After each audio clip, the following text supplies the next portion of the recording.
आप सभी का स्वागत है हिंदी नॉवेल स्टोरी एक्सप्लेनर में। यहाँ पर हर एक स्टोरी आपको मैजिक सिस्टम रोमांस की एक जादुई सफर पे ले जाएगी।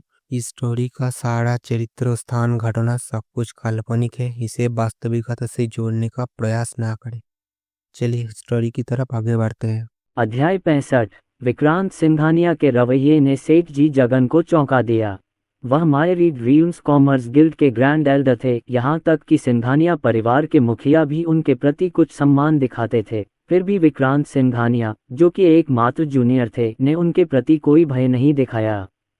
रोहन रायचंद के होठों पर तिरस्कारपूर्ण मुस्कान आ गई। उनके विचार में विक्रांत सिंघानिया केवल संयम का दिखावा कर रहा था। उनका दिल पहले से ही घबराहट से भरा हुआ था। उन्हें विश्वास नहीं था कि विक्रांत सिंघानिया उनके तुरुप के पत्ते का अनुमान लगा पाएंगे। विक्रांत सिंघानिया को मेज के शीर्ष पर शांतिपूर्वक बैठे हुए देखकर, जो मायरी ड्रीम्स कॉमर्स गिल्ड के ग्रैंड एल्डर के सामने न तो विनम्र थे और न ही अभिमानी, सिंघानिया परिवार के शिष्य हौंफने लगे। जल्दी से अपने सिर नीचे कर लिए और सांस लेने की भी हिम्मत नहीं कर रहे थे। रोहन रायचंद का मेरे मायरी ड्रीम्स कॉमर्स गिल्ड के साथ व्यापारिक समझौता है, तुम उसे मार नहीं सकते। सेठ जी जगन का स्वर शांत प्रतीत होता था, लेकिन उसमें एक निर्विवाद प्रभुत्व झलक रहा था। उन्हें पूरा विश्वास था कि सिंघानिया परिवार मात्र रोहन रायचंद के लिए मायरी ड्रीम्स कॉमर्स गिल्ड के खिलाफ नहीं जाएगा। उनके पीछे रोहन रायचंद के चेहरे पर और भी अधिक विजय का भाव झलक रहा था, क्योंकि उन्होंने विक्रांत सिंघानिया की ओर अपनी मध्यमा उंगली उठाई थी, जैसे कि यह कहना चाह रहे हों, तुम मेरा क्या बिगाड़ सकते हो। इस क्षण आसपास मौजूद सिंघानिया परिवार के शिष्य आह भरे बिना नहीं रह सके। किसने सोचा होगा कि सिंघानिया परिवार का निकम्मा, घर में रहने वाला दामाद मायरी ड्रीम्स कॉमर्स गिल्ड के विशाल वृक्ष से चिपका रह सकता है। युवा भगवान विक्रांत सिंघानिया को तो छोड़ ही दीजिए, यहाँ तक कि कुलपति बलदेव सिंघानिया को भी मायरी ड्रीम्स कॉमर्स गिल्ड के खिलाफ कार्रवाई करने पर विचार करने से पहले एल्डर काउंसिल से परामर्श करना होगा। इस बार विक्रांत सिंघानिया की हार निश्चित थी। सेठ जी जगन के पीछे छिपे रोहन रायचंद को देखकर, जो एक ऐसे छोटे व्यक्ति की तरह व्यवहार कर रहा था जिसने अपनी महत्वाकांक्षा पूरी कर ली हो, विक्रांत सिंघानिया अपनी हंसी नहीं रोक सके। वह एक मामूली प्यास था, फिर भी उसने बार बार उसे उकसाने का साहस किया। वास्तव में वह खुद को बहुत ज्यादा आंक रहा था। आखिरकार उन्होंने अपने चेहरे की मुस्कान पर काबू पाया और नीचे बैठे सेठ जी जगन और रोहन रायचंद को ध्यान से देखा। आखिरकार तुम सच में गंभीर हो गए, लेकिन इससे क्या फर्क पड़ता है, नतीजा तो पहले से ही तय है।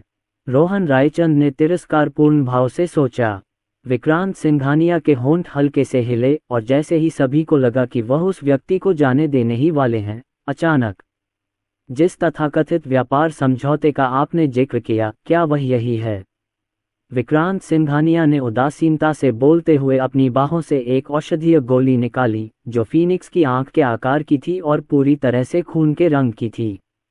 जैसे ही यह औषधीय गोली प्रकट हुई, पूरे प्रशिक्षण मैदान में खून की तेज गंध फैल गई। सेठ जी जगन की आंखों में आश्चर्य की एक झलक दिखाई दी। यह एक अप्रकाशित गुप्त औषधीय गोली थी, और मायरी ड्रीम्स कॉमर्स गिल्ड और रोहन रायचंद के बीच हुए व्यापारिक समझौते के अनुसार मायरी ड्रीम्स कॉमर्स गिल्ड के अलावा किसी अन्य शक्ति के पास यह औषधीय गोली नहीं होनी चाहिए। उसने रोहन रायचंद की ओर मुड़कर देखा तो पाया कि रोहन रायचंद का चेहरा ऐसा था मानो उसने कोई भूत देख लिया हो। उसकी आंखें बैल की घंटियों की तरह चौड़ी हो गई थीं। उसके चेहरे का रंग धीरे धीरे उड़ रहा था। वह 2 कदम पीछे लड़खड़ाते हुए लगभग गिर ही गया था। विक्रांत सिंघानिया के पास यह औषधीय गोली कैसे हो सकती थी? रोहन रायचंद का दिल धड़क रहा था। अपनी योजना को सुचारू रूप से लागू करने के लिए उसने औषधीय गोली की जानकारी किसी को भी लीक नहीं की थी। संजना सिंघानिया भी शामिल हैं। आखिर चल क्या रहा था? जैसे कि वह कुछ सोच रहा हो, उसकी पुतलियां अचानक सिकुड़ गईं, उसका दिमाग चकरा गया और उसके माथे से ठंडा पसीना बहने लगा। रोहन रायचंद, ये सब क्या हो रहा है? व्यापारिक समझौते के अनुसार आपको ये दवा की गोली दूसरों को नहीं देनी चाहिए। सेठ जी जगन ने गहरी भौहें चढ़ाते हुए पूछा। भाग्य के बालक की विश्वसनीयता क्षतिग्रस्त हो जाती है, जिससे भाग्य के बालक पर प्रतिकूल प्रभाव पड़ता है। हॉन्गमैंग बैंगनी। ऊर्जा के 4 अंश लूट लिए जाते हैं और 8 सौभाग्य मूल्य प्राप्त होता है। मैं, रोहन रायचंद ने अपना मुंह खोला। उसकी आवाज थोड़ी सूखी थी, उसका दिमाग तेजी से काम कर रहा था, जवाब देने का तरीका सोच रहा था। अचानक विक्रांत सिंघानिया फिर बोले, वरिष्ठ वही, इस औषधीय गोली में एक बड़ा रहस्य छिपा है। रोहन रायचंद ने आप सभी को इसके बारे में क्या बताया था? उनके स्वर में तीव्र असंतोष झलक रहा था। सेठ जी जगन ने गहरी सांस ली। उन्हें कभी उम्मीद नहीं थी कि रोहन रायचंद अनुबंध तोड़ने की हिम्मत करेगा। अब व्यापारिक समझौता रद्द हो चुका था और उसे कुछ भी छिपाने की जरूरत नहीं थी। उसे यह जानने की भी जिज्ञासा थी कि रोहन रायचंद की औषधीय गोली में क्या रहस्य छिपा है, इसलिए उसने बोलना शुरू किया। रोहन रायचंद ने हमें बताया कि इस औषधीय गोली को आत्मा संचय गोली कहा जाता है। इसके लिए आवश्यक सामग्री सस्ती है और इसका औषधीय प्रभाव शक्तिशाली है, जो साधकों को अपनी साधना बढ़ाने में मदद कर सकता है। ये सुनकर विक्रांत सिंघानिया को कुछ समझ आ गया और वे कृतज्ञता से अपना सिर हिलाए बिना नहीं रह सके। छी छी, तो बात यह है, रोहन रायचंद, तुमने मायरीड रियल्स कॉमर्स गिल्ड को धोखा देने की हिम्मत भी की। ये तो तुम्हारी गुस्ताखी है। ये शब्द सुनते ही वहां मौजूद सभी लोग हंगामा करने लगे। सेठ जी जगन की आंखों में एक तीखी चमक कौंधी, लेकिन तभी उन्होंने रोहन रायचंद की चीख सुनी। वरिष्ठ वही, इस लड़के की निराधार निंदा पर ध्यान मत दीजिए। ये तो बस आत्मा संग्रहण गोली की लालसा रखता है और अवसर का लाभ उठाकर उसे हथियाना चाहता है। इस बिंदु पर वह अच्छी तरह से जानता था कि यद्यपि वह नहीं जानता था कि विक्रांत सिंघानिया ने किन तरीकों का इस्तेमाल किया था, ये स्पष्ट था कि विक्रांत सिंघानिया स्पिरिट गैदरिंग पिल के असली उद्देश्य को जानता था। लेकिन चाहे कुछ भी हो जाए, वह इसे स्वीकार नहीं करेगा। सिंघानिया परिवार में उनकी प्रतिष्ठा पहले ही धूमिल हो चुकी थी और उन्होंने इस अशुभ देवता विक्रांत सिंघानिया को नाराज कर दिया था। अब मायरीड रियल्स कॉमर्स गिल्ड ही उनका सबसे बड़ा सहारा था। एक बार जब उसने स्पिरिट गैदरिंग पिल के असली उद्देश्य को स्वीकार कर लिया, तो सिंघानिया परिवार की बात तो छोड़ ही दीजिए, मायरीड रियल्स कॉमर्स गिल्ड शायद सबसे पहले उसे जिंदा ही छील देगा। इस दुष्ट औषधीय गोली का सबसे कपटी हिस्सा ये था कि यदि रसायनज्ञ गोली के भीतर मौजूद रक्तगु को सक्रिय रूप से जागृत नहीं करता, तो रक्तगु अंदर सुप्त अवस्था में रहता, जिससे इसका पता लगाना असंभव हो जाता। दूसरे शब्दों में कहें तो, जब तक वह इसे स्वीकार नहीं करता, विक्रांत सिंघानिया उसका कुछ नहीं बिगाड़ सकता था। उनकी बात सुनकर सेठ जी जगन चुप हो गए और हिचकिचाने लगे। ये देखकर विक्रांत सिंघानिया मुस्कुराया और रोहन रायचंद को एक शिकारी की तरह देखते हुए, जो अपने शिकार के साथ खेल रहा हो, फिर बोला, रोहन रायचंद, तुम दिखावा करने में वाकई बहुत अच्छे हो। जब आपने उस दिन सिंघानिया परिवार के एक बच्चे का अपहरण किया था, तो क्या आपको सच में लगा था कि किसी ने आपको नहीं देखा? जब वह बोल रहा था, तो उसकी आवाज में अपार क्रोध झलक रहा था। रोहन रायचंद का शरीर लगभग अदृश्य रूप से कांप उठा। उसका दिल अभूतपूर्व भय से भर गया। उसकी गर्दन की हड्डी ऊपर नीचे होने लगी और उसने हठपूर्वक जवाब दिया, विक्रांत सिंघानिया, ये तो बस आपके एक तरफा शब्द हैं। सबूत क्यों नहीं पेश करते? विक्रांत सिंघानिया के चेहरे पर ठंडी व्यंग्य भरी मुस्कान थी। रोहन रायचंद, लगता है तुम ताबूत देखे बिना आंसू नहीं बहाओगे। उसने हाथ हिलाते हुए कहा, कोई मेरे लिए सबूत लेकर आओ। जैसे ही उनके शब्द समाप्त हुए, अनुशासन कक्ष के शिष्य, जिन्हें उन्होंने प्रशिक्षण मैदान के बाहर प्रतीक्षा करने का निर्देश दिया था, एक ममीकृत शव को आगे ले आए। यह एक युवती का शव था, मुरझाया हुआ और सूखा हुआ। उसकी बड़ी बड़ी आंखें मृत्यु में चौड़ी खुली हुई थीं, मानो उसने जीवन में कुछ भयावह अनुभव किया हो। वहां मौजूद सभी लोगों की निगाहें महिला के शव पर टिक गईं।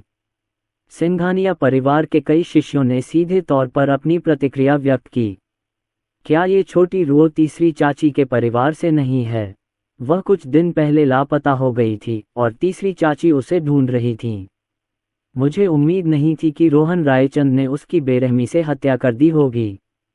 सिंघानिया परिवार के एक शिष्य ने दुख भरे लहजे में कहा। बहन, एक मासूम सी दिखने वाली युवती दौड़कर बाहर आई, शव के सामने घुटने टेककर बेकाबू होकर रोने लगी।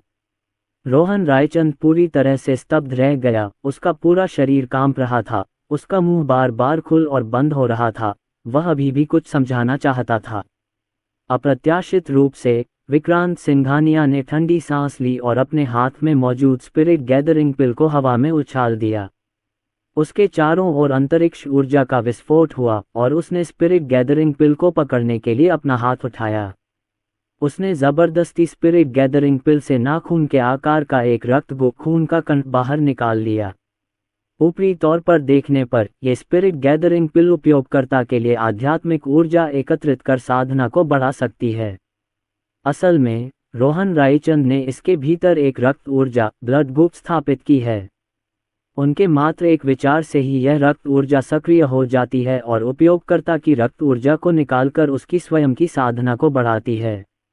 इस औषधीय गोली को विकसित करने के लिए रोहन रायचंद ने सिंघानिया मनों की निर्दोष लड़कियों का अपहरण तक कर लिया और उन्हें बेरहमी से खून चूसकर मम्मीनुमा शवों में बदल दिया। रोहन रायचंद, तुम्हारा हृदय कितना क्रूर है। ये शब्द सुनते ही वहां मौजूद सभी लोग हंगामा करने लगे। सिंघानिया परिवार के शिष्यों की आंखें लाल हो गई थीं और वे क्रोधित होकर उसकी निंदा करने से खुद को रोक नहीं पाए। रोहन रायचंद, तुम कृतघ्न। हमारे सिंघानिया परिवार ने समझौते का सम्मान किया, तुम्हें बचाया और बहन संजना से तुम्हारी शादी की अनुमति दी, फिर भी तुमने सिंघानिया परिवार की निर्दोष लड़कियों को नुकसान पहुंचाया। क्या तुम इंसान भी हो? किसी का गुस्सा भड़क उठा। क्रूर, तुम क्रूर, तुम एक निर्दोष बच्चे को नुकसान पहुंचाने की हिम्मत कैसे कर सकते हो? किसी का चेहरा दुख और आक्रोश से भरा हुआ था। हे युवा स्वामी, कृपया रोहन रायचंद को मृत्युदंड दें और मेरी बहन को न्याय दिलाएं। मासूम युवती ने छोटी रूओं के शव को कसकर गले लगाते हुए बेकाबू होकर रोते हुए कहा। विकी सिंघानिया का जबड़ा कस गया, जिससे एक घुरघुराहट की आवाज आए और उसने अपनी मुठियां भींच लीं, इस बात का पछतावा करते हुए कि उसने द्वंद्वयुद्ध के मंच पर इस दरिंदे रोहन रायचंद को क्यों नहीं मार डाला। संजना सिंघानिया की खूबसूरत आंखें ठंडी पड़ गई थीं, उनके पेट में मरोड़ उठ रही थी। रोहन रायचंद के प्रति उनकी घृणा अभूतपूर्व स्तर पर पहुंच गई थी। यहाँ तक कि सेठ जी जगन, जिन्होंने हमेशा रोहन रायचंद का पुरजोर समर्थन किया था, भी इस समय इसे बर्दाश्त नहीं कर सके।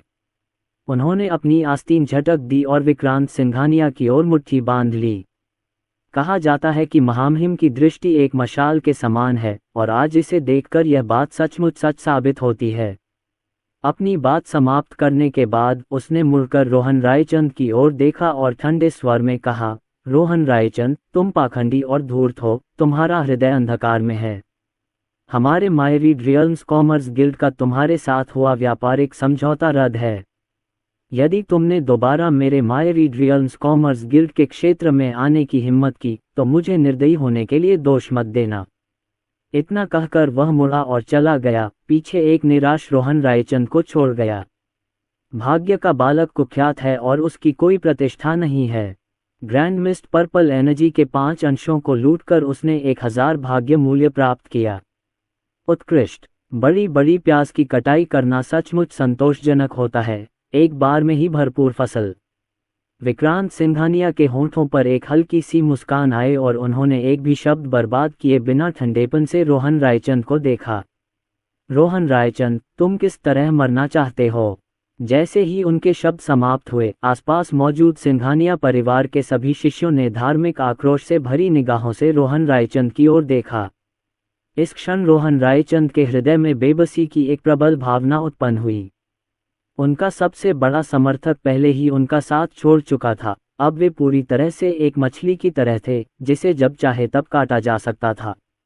अपने ऊपर विक्रांत सिंघानिया को देखकर उसे थोड़ी निराशा महसूस हुई। क्या ये खत्म हो गया? उसने महारानी से बदला भी नहीं लिया था, फिर भी वह एक मामूली विक्रांत सिंघानिया के हाथों में पड़ने वाला था। वह तैयार नहीं था। ये सोचकर उसने दांत पीस लिए, अपमान सहन किया और सचमुच धड़ाम से घुटनों के बल बैठ गया। धप धप धप। मृत्यु के खतरे के साए में उसने अपनी गरिमा की परवाह करना छोड़ दिया और लगातार 3 बार सिर झुकाकर प्रणाम किया। युवा स्वामी जू, मेरे पिता और आपके पिता शपथ लिए हुए भाई हैं, आप मुझे मार नहीं सकते। उन्होंने अपने अतीत का जिक्र किया। विक्रांत सिंघानिया ने कुछ नहीं कहा, बस थोड़ी दूरी से संजना सिंघानिया को देखते रहे। हालांकि रोहन रायचंद एक क्रूर प्राणी था, लेकिन उसे अभी मारा नहीं जा सकता था। कम से कम पहले उसकी सारी कीमत निचोड़ लेनी चाहिए थी। बाद वाली महिला समझ गई और अपने दिल में असंख्य अनिच्छाओं के बावजूद महान दास मोहर से प्रेरित होकर वह आगे बढ़ी और रोहन रायचंद के सामने घुटने टेककर बोली, बड़े भाई, कृपया मेरे पति के जीवन पर बख्श दीजिए। रोहन रायचंद चौंक गया और उसके दिल में भावनाओं का तीव्र प्रवाह उमड़ आया। उसे कभी उम्मीद नहीं थी कि जनता के गुस्से का शिकार होने और गली के उस बदमाश के रूप में पहचाने जाने के बावजूद, जिसे हर कोई पीटना चाहता था, संजना सिंघानिया अभी भी उसके साथ खड़ी रहेंगी। हालांकि आसपास मौजूद सिंघानिया परिवार के शिष्य अनिच्छुक थे, फिर भी उन्होंने कुछ नहीं कहा। चुपचाप विक्रांत सिंघानिया को देखते रहे और रोहन रायचंद के भाग्य का फैसला करने के लिए उनके फैसले का इंतजार करते रहे। विक्रांत सिंघानिया ने अपनी ठुड्डी पर हाथ फेरा, सोचने का नाटक करते हुए, और काफी देर बाद उन्होंने कहा, रोहन रायचंद, चूंकि संजना बोल चुकी है, इसलिए मैं तुम्हारी जान बख्श दूंगा। जैसे ही ये शब्द मुंह से निकले, आसपास मौजूद सिंघानिया परिवार के शिष्यों ने अनिच्छा दिखाई और रोहन रायचंद का हृदय आनंद से भर गया। विक्रांत सिंघानिया, अगर तुमने मुझे आज जाने दिया तो तुम्हें एक दिन जरूर पछतावा होगा। उसके होंठों के कोने पर अनायास ही एक मुस्कान आ गई और उसने विक्रांत सिंघानिया द्वारा पकड़े जाने के डर से जल्दी से अपना सिर नीचे कर लिया। हालांकि मृत्यु से बचा जा सकता है, लेकिन जीवित रहते हुए दंड भुगतना नहीं चाहिए। लेकिन तभी विक्रांत सिंघानिया का लहजा बदल गया। आज से मैं तुम्हारे दांत तोड़ दूंगा, तुम्हारे हाथ पैर तोड़ दूंगा और तुम्हें सिंघानिया परिवार की कालकोठरी में कैद कर दूंगा। तुम अपना बाकी जीवन कालकोठरी में बिताओगे और आज तुमने जो किया है उसके लिए पछताते रहोगे। उसने इस तरह की सजा का प्रस्ताव इसलिए रखा ताकि संजना सिंघानिया रोहन रायचंद को बचा सके, जिससे रोहन रायचंद की सद्भावना बढ़े और रोहन रायचंद उस पर पूरी तरह से भरोसा करने लगे। जहां तक इस बात का सवाल है कि क्या अपंग डांटियन के साथ रोहन रायचंद महारानी की हत्या करने के लिए उसका हथियार बन सकता है, ये तो बिल्कुल बकवास है। भाग्य की संतान होने के नाते अगर वह एक डांटियन की मरम्मत भी नहीं कर सकता, तो वह किस तरह की भाग्य की संतान है। इस समय रोहन रायचंद के पास अभी भी बैंगनी ऊर्जा के 28 अंश मौजूद थे, जो 2 अर्जुन वर्मा से भी अधिक थे और उसके लिए वापसी करने के लिए पर्याप्त थे। ये सुनकर रोहन रायचंद की पुतलियां तिल के दानों के आकार जितनी छोटी हो गईं। उसके दांतियन को अपंग बनाना, उसके अंगों को तोड़ना, उसे कालकोठरी में बंद करना और उसे जीवन भर एक बच्चे के लिए पश्चाताप करने के लिए मजबूर करना, ऐसा कैसे हो सकता है? ये तो उसे जान से मारने से भी बदतर था। युवा स्वामी, आप ऐसा नहीं कर सकते। मेरे पास अभी भी कई औषधियों के सूत्र हैं और मैं कई पवित्र भूमियों और गुफा स्वर्गों के स्थानों को जानता हूँ। मैं, रोहन रायचंद उत्तेजित था और अपनी योग्यता साबित करने की कोशिश कर रहा था। आसपास मौजूद सिंघानिया परिवार के शिष्य प्रसन्न दिख रहे थे, उनकी निगाहें उपहास और तिरस्कार से भरी हुई थीं। आज उसकी इस दयनीय स्थिति का कारण पूरी तरह से उसका स्वयं का कर्म था, वह दया के योग्य नहीं है। संघर्षरत रोहन रायचंद को देखकर विक्रांत सिंघानिया ने उदासीनता से कहा, विक्की, मेरे लिए इसे अपाहिज कर दो। हाँ, विक्की सिंघानिया ने अपनी मुट्ठियां जोड़ लीं। वह रोहन रायचंद के सामने आया, उसकी आंखों में भयंकर चमक थी और आगे बढ़ा। उसकी हथेली से दिव्य प्रकाश निकला, जिसने रोहन रायचंद के दंतियन पर जोरदार प्रहार किया। नहीं, रोहन रायचंद की आंखें खून से लाल हो गई थीं और वह अनिच्छा से कराह उठा। अगले ही क्षण उसका दांत्यान जबरदस्ती चकनाचूर हो गया, उसके शरीर की आध्यात्मिक ऊर्जा बाहर निकल गई और उसकी सारी साधना पूरी तरह से नष्ट हो गई।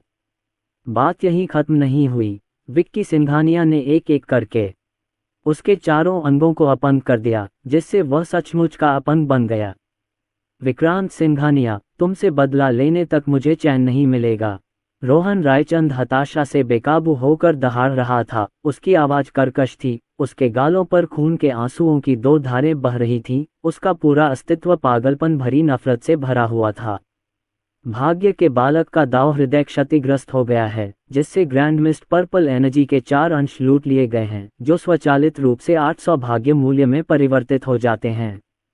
अनुशासन कक्ष के जो शिष्य प्रतीक्षा कर रहे थे वे आगे बढ़े और रोहन रायचंद को उसके पैरों से घसीटते हुए जबरदस्ती बाहर खींच ले गए, जिससे जमीन पर 2 लंबे निशान बन गए।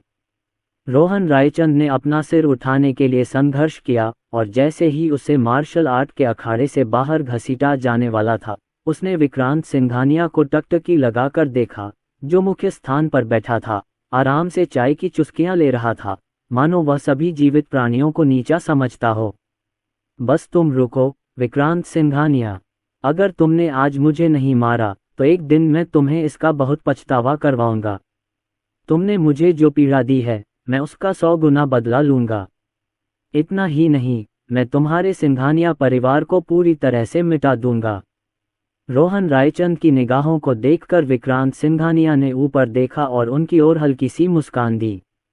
वह रोहन रायचंद के विचारों का 7 या 8/10वां हिस्सा अनुमान लगा सकता था। ये नदी के पूर्व में 30 साल, नदी के पश्चिम में 30 साल वाली घिसी पिटी कहावत से ज्यादा कुछ नहीं था। दुर्भाग्यवश ये सब व्यर्थ था। लीक तो हमेशा लीक ही रहेगा। नाटक समाप्त हुआ। उसने आसपास मौजूद सिंघानिया परिवार के सभी शिष्यों को विदा किया और अपने कमरे में लौट गया। वह पालथी मारकर बैठ गया और अपनी अगली योजनाओं पर विचार करने लगा। करण शेरगिल इतने लंबे समय से शांत था, लगता है वो वापसी करने ही वाला है। एक शक्तिशाली व्यक्ति के पास नियति की संतान होने के कारण इस बार उससे निपटना शायद इतना आसान नहीं होगा। 9 स्वर्ग, एक महान प्रवृत्ति आ रही है। यदि मैं संत विधि क्षेत्र में प्रवेश नहीं कर सका तो बेहतर होगा कि मैं अवसर खो दूं, और सबसे बुरा ये होगा कि मेरी मृत्यु हो जाएगी और मेरा धार्मिक मार्ग लुप्त हो जाएगा। उसने स्वयं से बुदबुदाते हुए वही बात दोहराई जो महारानी ने कुछ समय पहले कही थी। ऐसा लगता है कि अब मुझे अपनी साधना में सुधार करने का समय आ गया है। उसने सिस्टम इंटरफेस खोला। मेजबान विक्रांत सिंघानिया। पहचान सिंघानिया परिवार के युवा स्वामी राजकुमार विक्रांत। स्वर्ग और मनुष्य के 5 पतन। इस दुनिया में लंबे समय तक नहीं टिकने वाले। साधना स्वर्गीय आदरणीय क्षेत्र का 7वां स्तर। शिखर शारीरिक बनावट अद्वितीय राक्षसी शारीरिक बनावट।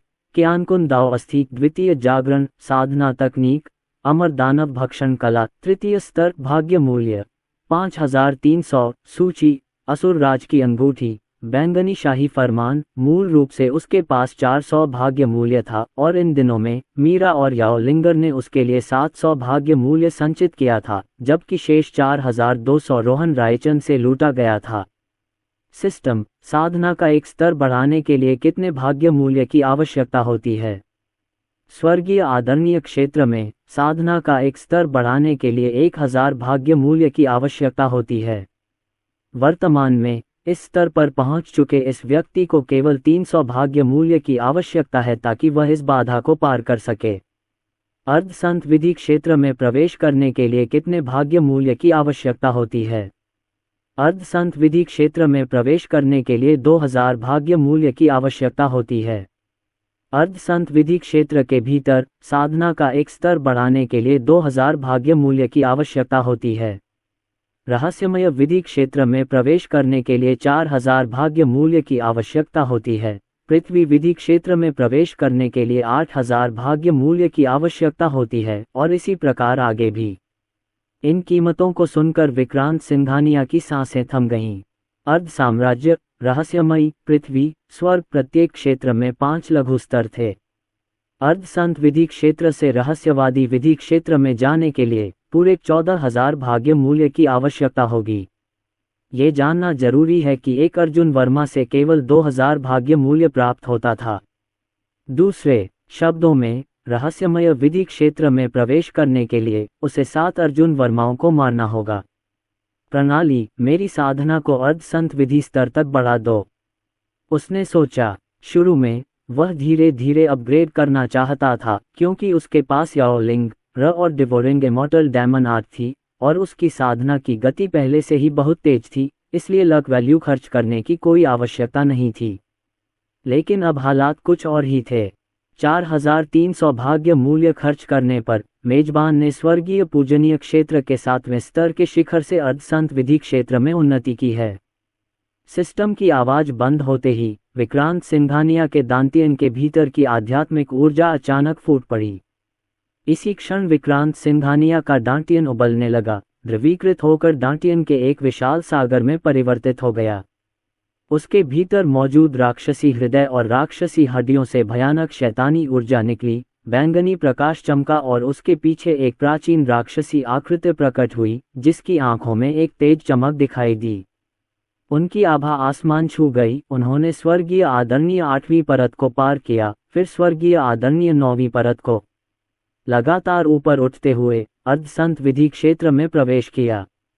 एक पल में ही उसने स्वयं को आसपास के स्वर्ग और पृथ्वी में विलीन होते हुए महसूस किया। यह एक असाधारण और गहन अनुभूति थी। मेरी वर्तमान शक्ति के साथ मैं साधारण अर्धसंत विधि क्षेत्र के शक्तिशाली योद्धाओं को आसानी से कुचल सकता हूँ।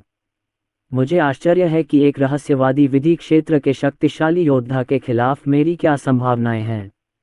उसने अपनी आंखें खोलीं, मुट्ठियां भींची और अपने अंगों और हड्डियों में प्रवाहित हो रही भयानक शक्ति को महसूस किया। उसके चेहरे पर खुशी का भाव आ गया।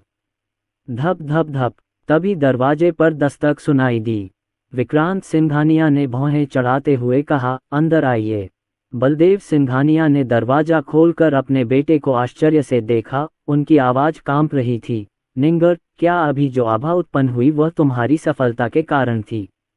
वह पहले ही आ चुका था और सीधे अंदर जाने का इरादा रखता था, लेकिन उसने कमरे से निकलती हुई एक अतुलनीय रूप से भयानक राक्षसी शक्ति को महसूस किया, जिससे उसे ऐसा लगा जैसे वह महारानी का सामना कर रहा हो। यह अनुमान लगाते हुए कि विक्रांत सिंघानिया किसी आध्यात्मिक परिवर्तन से गुजर रहे होंगे, उन्होंने राक्षसी शक्ति के क्षीण होने तक बाहर इंतजार किया और फिर दरवाजा खटखटाने की हिम्मत की। हाँ, मैंने अभी अभी अर्धसंत विधि क्षेत्र में प्रवेश किया है, विक्रांत सिंघानिया ने उदासीनता से कहा। इन कुछ शब्दों ने बलदेव सिंघानिया के चेहरे के भावों को पूरी तरह से बदल दिया। अर्धसंत विधि क्षेत्र?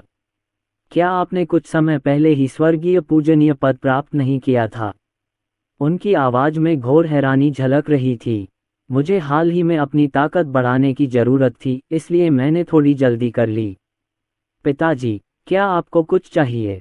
बलदेव सिंघानिया, वह अवाक रह गया। जब दूसरों को कोई आध्यात्मिक सफलता प्राप्त होती है तो ये हमेशा समय के साथ धीरे धीरे संचित होती है, जिसमें अनगिनत स्वर्ग और पृथ्वी के खजाने का उपयोग होता है। जीवन मरण के एकांत में प्रवेश करना पड़ता है और भारी हलचल मचती है। इसके विपरीत उनके अपने बेटे की सफलता का कारण केवल उनकी थोड़ी जल्दबाजी थी। क्या वह इंसान भी है? वह सचमुच एक विलक्षण प्रतिभा है। बलदेव सिंघानिया ने कुछ भावुक होकर आह भरी, फिर गहरी सांस ली और कहा, आप कल उत्तरी क्षेत्र लौट रहे हैं। असल में मैं बस आपसे विदा लेना चाहता था, लेकिन अब जब आप अर्धसंत विधि क्षेत्र में पहुंच चुके हैं तो पूरी राजधानी को देखते हुए, नहीं, यहाँ तक कि उन गुप्त परिवारों को भी, आपको स्वर्ग का प्रिय बच्चा माना जा सकता है। इस क्षण विक्रांत सिंघानिया को देखते हुए उनकी आंखों में एक जटिल भाव झलक उठा और उन्होंने अर्थपूर्ण ढंग से कहा, अब समय आ गया है कि मैं तुम्हें कुछ बातें बताऊं। क्या तुम हमेशा से अपनी मां के बारे में जानना नहीं चाहते थे? विक्रांत सिंघानिया को अचानक हिंदी उपन्यासों की घिसी पिटी बातों की बू आने लगी। वह सोच में डूबा हुआ अपनी आंखें बंद करके अपने मूल शरीर की यादों को खंगालने लगा और पाया कि जब से उसे याद है, माँ शब्द परिवार के भीतर एक वर्जित शब्द की तरह था, जिसका जिक्र करना भी मना था। क्या ऐसा हो सकता है कि जब मैं बहुत छोटा था तब मेरी माँ को काले कपड़े पहने कुछ रहस्यमय लोगों के समूह द्वारा अगवा कर लिया गया हो? उसने पूछा। बलदेव सिंघानिया चौंक गए और बोले, आपको ये किसने बताया?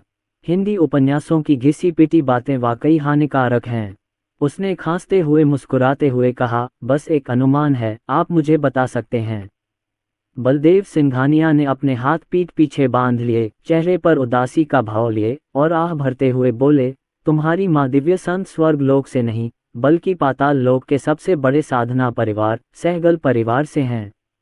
बलदेव सिंघानिया की उदास आवाज सुनकर विक्रांत सिंघानिया ने एक अनहोनी की आशंका से अपनी भौहें ऊपर उठा लीं। क्या उसका पिता उसे अपनी मां को ढूंढने के लिए पाताल लोक भेजने की कोशिश कर रहा है? जब तुम्हारी मां ने तुम्हें जन्म दिया तो उनके पास ड्रैगन और फीनिक्स जुड़वां बच्चे थे। तुम्हारी एक छोटी बहन भी है। बलदेव सिंघानिया के शब्द एक बार फिर चौंकाने वाले थे। ये तो बस शुरुआत थी। बलदेव सिंघानिया के बाद के शब्द बिजली की तरह गरज उठे, जिससे विक्रांत सिंघानिया वहीं स्तब्ध रह गए। उस समय तुम्हारा शरीर दुर्बल था, समय से पहले बूढ़ा होने के लिए अभिशप्त था, और तुम एक दिन से अधिक जीवित नहीं रह पाते। लेकिन तुम्हारी बहन बिल्कुल विपरीत थी। उसने जन्म लेते ही स्वर्ग और पृथ्वी में विसंगतियां उत्पन्न कर दी। उसकी जीवन शक्ति अपार थी, वास्तव में एक चमत्कार। विक्रांत सिंघानिया मन ही मन शिकायत करने से खुद को रोक नहीं पाए। मुझे ये बार बार होने वाली अनुभूति क्यों हो रही है? तो क्या तुमने मेरी बहन की सुप्रीम बोन मेरे लिए ढूंढ निकाली? क्या अब वह 40 मीटर लंबी तलवार लेकर सिंघानिया मनों में आ रही है? सचमुच खलनायकों द्वारा अपनी बहनों को नुकसान पहुंचाना एक पारंपरिक कला है। तुम्हें बचाने के लिए तुम्हारी माँ और मैंने तुम दोनों भाई बहनों के बीच रक्त का आदान प्रदान किया, जिससे तुम्हारी जान बच गई। उसके बाद जब महारानी गद्दी पर बैठी तो तुम्हारी माँ की पहचान बहुत संवेदनशील थी, इसलिए उन्होंने तुम्हारी बहन को सहगल परिवार में वापस ले लिया। उस दिन के बाद मैंने तुम्हारी माँ को फिर कभी नहीं देखा। अब जब तुम स्वस्थ हो गए हो तो सहगल परिवार पाताल लोक के दक्षिणी भाग में उत्तरी शहर से ज्यादा दूर नहीं है। मुझे उम्मीद है कि तुम जाकर अपनी माँ और बहन से मिल पाओगे। बलदेव सिंघानिया के बोलते ही सिस्टम की सूचना सुनाई दी। वह सर्वोच्च शक्ति धारण करती है, हत्या करने में निर्णायक है और उसकी क्रूरता की प्रतिष्ठा भयावह है। उसे अंधेरे में रखा गया, उसके माता पिता ने उसे धोखा दिया और उसके बड़े भाई ने उसका खून निकाला।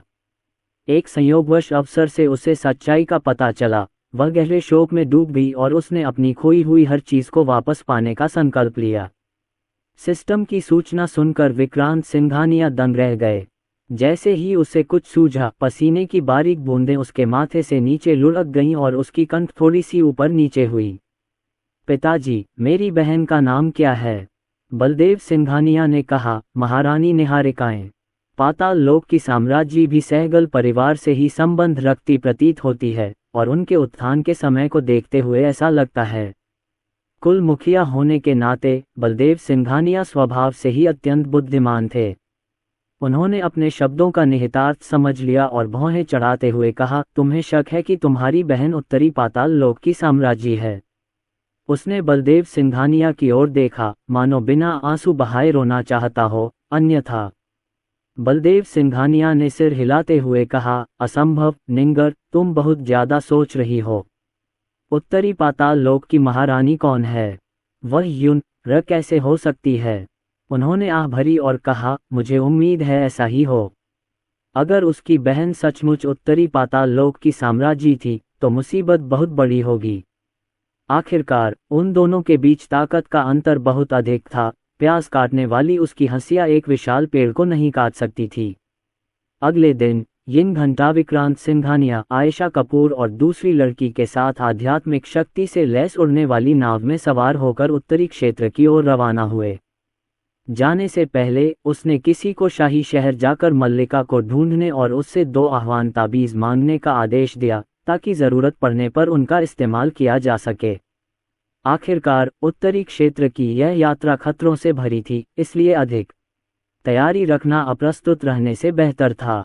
सिंघानिया परिवार के पैतृक घर के तहखाने में रोहन रायचंद, पीला पड़ा चेहरा, संकरी कोठरी में बेसुध पड़ा था, मानो वह सचमुच मर चुका हो। उन्हें अब भी समझ नहीं आ रहा था कि विक्रांत सिंघानिया को स्पिरिट गैदरिंग पिल के असली प्रभावों के बारे में कैसे पता था। क्या ऐसा हो सकता है कि विक्रांत सिंघानिया लगातार उस पर नजर रख रहा हो?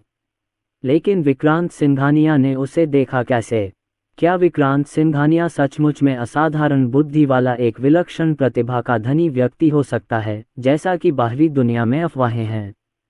टप टप टप टप। अचानक कोठरी के बाहर गलियारे में कदमों की आहट गूंज उठी। उसने अपनी लाल आंखें खोलीं, बड़ी मुश्किल से अपनी गर्दन घुमाए और बाहर देखा। तभी सफेद पोशाक पहने एक आकृति उसकी नजरों में आई। उस युवती का शरीर सुडौल था और उसकी बाहें हल्की बनी हुई थीं। वह संजना सिंघानिया थी। उसके आने पर रोहन रायचंद की आंखें चौड़ी हो गईं और वह चिल्लाया, संजना, मैं यहाँ हूँ। संजना सिंघानिया ने उत्साह का दिखावा किया, तेजी से आगे बढ़ी, अपनी स्टोरेज रिंग से कोठरी की चाबी निकाली और उसे कोठरी के दरवाजे में डाल दिया। युवा स्वामी पहले ही जा चुके हैं। मैं तुम्हें बचाने आया हूँ। मैं तुम्हारे लिए दिव्य सुगंध से भरपूर मज्जा को पुनःपूर्ति करने वाला पेस्ट भी लाया हूँ। हालांकि यह तुम्हारे दांतियान को बहाल नहीं कर सकता, लेकिन यह तुम्हारे अंगों को ठीक कर सकता है। उसकी बातें सुनकर रोहन रायचंद खुद को रोक नहीं पाया और उसकी आंखों से आंसू बहने लगे। ऐसी पत्नी पाकर एक आदमी को और क्या चाहिए। उसने गहरी सांस ली, उसकी आवाज थोड़ी कर्कश थी। तुम्हारा क्या? तुम क्या करोगे? संजना सिंघानिया की आंखों में एक उपयुक्त उदासी छा गई। आपको मेरे बारे में चिंता करने की जरूरत नहीं है। जब तक आप बच निकलते हैं, मुझे इस बात की परवाह नहीं है कि मेरा क्या होता है। विक्रांत सिंघानिया को पहले से ही अंदाजा था कि रोहन रायचंद क्या कहेंगे। ये पंक्तियां भी विक्रांत सिंघानिया ने उन्हें पहले ही बता दी थीं। मैं ऐसे दरिंदे की मदद क्यों करूं? रोहन रायचंद द्वारा मासूम बच्चों को नुकसान पहुंचाने के ख्याल से ही उसे घबराहट होने लगी। संजना, मेरे साथ आओ, चलो मिलकर सिंघानिया परिवार से भाग चलते हैं। रोहन रायचंद ने गहरी स्नेह भरी निगाहों से उसे देखा। चिंता मत करो, मुझे कई पवित्र भूमियों और गुफा स्वर्गों के स्थान पता हैं। मेरे साथ आओ, तुम्हें लाभों की कमी नहीं होगी। संजना सिंघानिया की खूबसूरत आंखें चमक उठी। सच में? क्या आप सचमुच मुझे अपने साथ ले जाने को तैयार हैं? बिल्कुल, हम दोनों पीढ़ियों तक कभी अलग नहीं होंगे, रोहन रायचंद ने दृढ़ता से जवाब दिया। उत्तरी क्षेत्र, महान सूर्य की पवित्र भूमि। किसी को नहीं पता था कि उत्तरी क्षेत्र को हिला देने वाली एक बड़ी घटना की गुप्त रूप से यहाँ योजना बनाई जा रही थी। मुख्य हॉल के अंदर काले रंग का चोला पहने करण शेरगिल मुख्य आसन पर बैठे थे। उनके दोनों ओर उत्तरी क्षेत्र की विभिन्न प्रमुख सेनाओं के बुजुर्ग पूर्वज बैठे थे। प्राचीन पूर्वज सूर्य लाल वस्त्र धारण किए हुए, उनका शरीर दिव्य अग्नि से प्रज्वलित है, उनका वस्त्र बिना हवा के लहरा रहा है। वृद्ध पूर्वज शेंजियान अपनी पीठ पर एक लंबी तलवार लिए शून्य लोक में बैठे हुए थे, जो उमड़ती हुई तलवार की शक्ति से घिरे हुए थे। पुराने पूर्वज झुतियान, जिन्होंने एक बार अकेले ही 1,00,000 पहाड़ों में नरसंहार करते हुए अपना रास्ता बनाया और बिना किसी चोट के वापस लौट आए। प्राचीन पूर्वज चंद्र, जो दिव्य रहस्यों का विश्लेषण और भाग्य की भविष्यवाणी कर सकते थे। कुल मिलाकर 8 प्राचीन पूर्वज थे, जिनमें से सबसे कमजोर रहस्यमय विधि क्षेत्र में थे और सबसे शक्तिशाली ने पृथ्वी विधि क्षेत्र में भी कदम रखा था, जो अत्यंत भयावह था। रहस्यमयी संत महारानी, उनका शासन कठोर और अत्याचारी है और हाल के वर्षों में उन्होंने अक्सर कर की मांग की है, जिससे हमें असहनीय पीड़ा हुई है। करण शेरगिल ने गुस्से में मेज पर हाथ पटकते हुए कहा। उनकी निगाहें चाकू की तरह 8 पूर्वजोत्तमों पर घूम रही थीं। वृद्ध पूर्वज सूर्य उठे और बोले, युवा करण बिल्कुल सही हैं। वह स्त्री गायत्री हमारे दिव्य संत स्वर्गलोक को 1000 वर्षों से परेशान कर रही है। हमें युवा करण का अनुसरण करना चाहिए और महारानी के अत्याचार को समाप्त करना चाहिए। कुछ दिनों पहले लंबे समय से लापता करण शेरगिल अचानक उत्तरी क्षेत्र में प्रकट हुए और गुप्त रूप से 2 पवित्र स्थलों और 6 संप्रदाय बलों का दौरा किया। यादव परिवार के सत्ता से बेदखल होने से पहले ही उन्होंने गुप्त रूप से पाताल लोक के साथ साजिश रची थी और इन सभी ताकतों को अपने प्रभाव में ले लिया था। यादव परिवार के पतन के साथ ये ताकतें हालांकि कुछ हद तक संयमित हो गई थीं, फिर भी बेचैन थीं। अब करण शेरगिल उत्तरी पाताल लोक की महारानी के शाही फरमान के साथ पहुंचा, जिसमें वादा किया गया था कि यदि वे पाताल लोक के प्रति निष्ठा की शपथ लेते हैं, तो पाताल लोक उनके साथ अंदर और बाहर से समन्वय करते हुए उत्तरी क्षेत्र पर विजय प्राप्त करने के लिए एक पूर्ण पैमाने पर आक्रमण शुरू करेगा। तब तक वे पाताल लोक के महान नायक बन चुके होंगे और उन्हें जो लाभ प्राप्त होंगे वे अतुलनीय होंगे। कुछ समय पहले ही महारानी ने बिना किसी पूर्व सूचना के दिव्य शक्ति का प्रयोग करते हुए तेजस्वी पवित्र भूमि को नष्ट कर दिया, जिससे उत्तरी क्षेत्र की प्रमुख सेनाओं में व्यापक दहशत फैल गई। अब ऐसे प्रलोभन का सामना करते हुए वे स्वाभाविक रूप से इनकार नहीं कर सकते थे।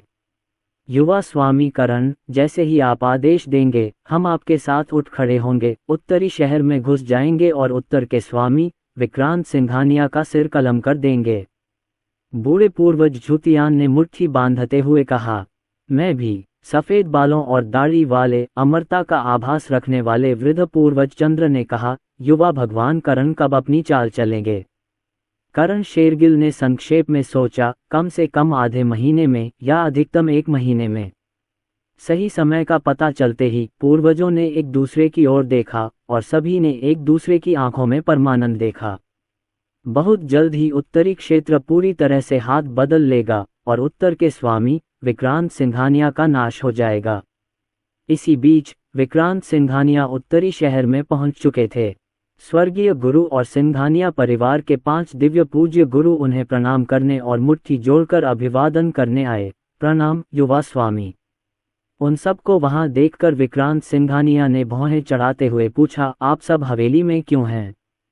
मोर्चे पर युद्ध की स्थिति कैसी है? स्वर्गीय बुजुर्ग, हाल के दिनों में मोर्चे पर कोई बड़ी लड़ाई नहीं हुई है, यहाँ तक कि छोटी मोटी झड़पें भी नहीं हुई हैं। ये सुनकर विक्रांत सिंघानिया ने भौहें चढ़ा ली। उन्हें लगा कि कुछ गड़बड़ है। उन्होंने हाल ही में राजकुमार विक्रांत का पदभार संभाला था और उनकी शक्ति कमजोर थी। तर्कसंगत रूप से पाताल लोक को इस अवसर का लाभ उठाकर व्यापक आक्रमण शुरू कर देना चाहिए। कुछ असामान्य जरूर हो रहा है। उसने अपनी आंखें बंद कर लीं और उस दिन करण शेरगिल और स्वामी ताइक्सु द्वारा महारानी के प्रति दिखाए गए पुनर्तः उपेक्षापूर्ण रवैये की छवियां उसके दिमाग में कौंध गईं और उसे अपना जवाब मिल गया। उनके पिछले जीवन की एक कहावत के अनुसार, जब आप अपने घर में एक तिलचट्टा देखते हैं तो इसका मतलब है कि वहां पहले से ही इतने अधिक छिपे हुए तिलचट्टे हैं कि उनकी गिनती करना असंभव है।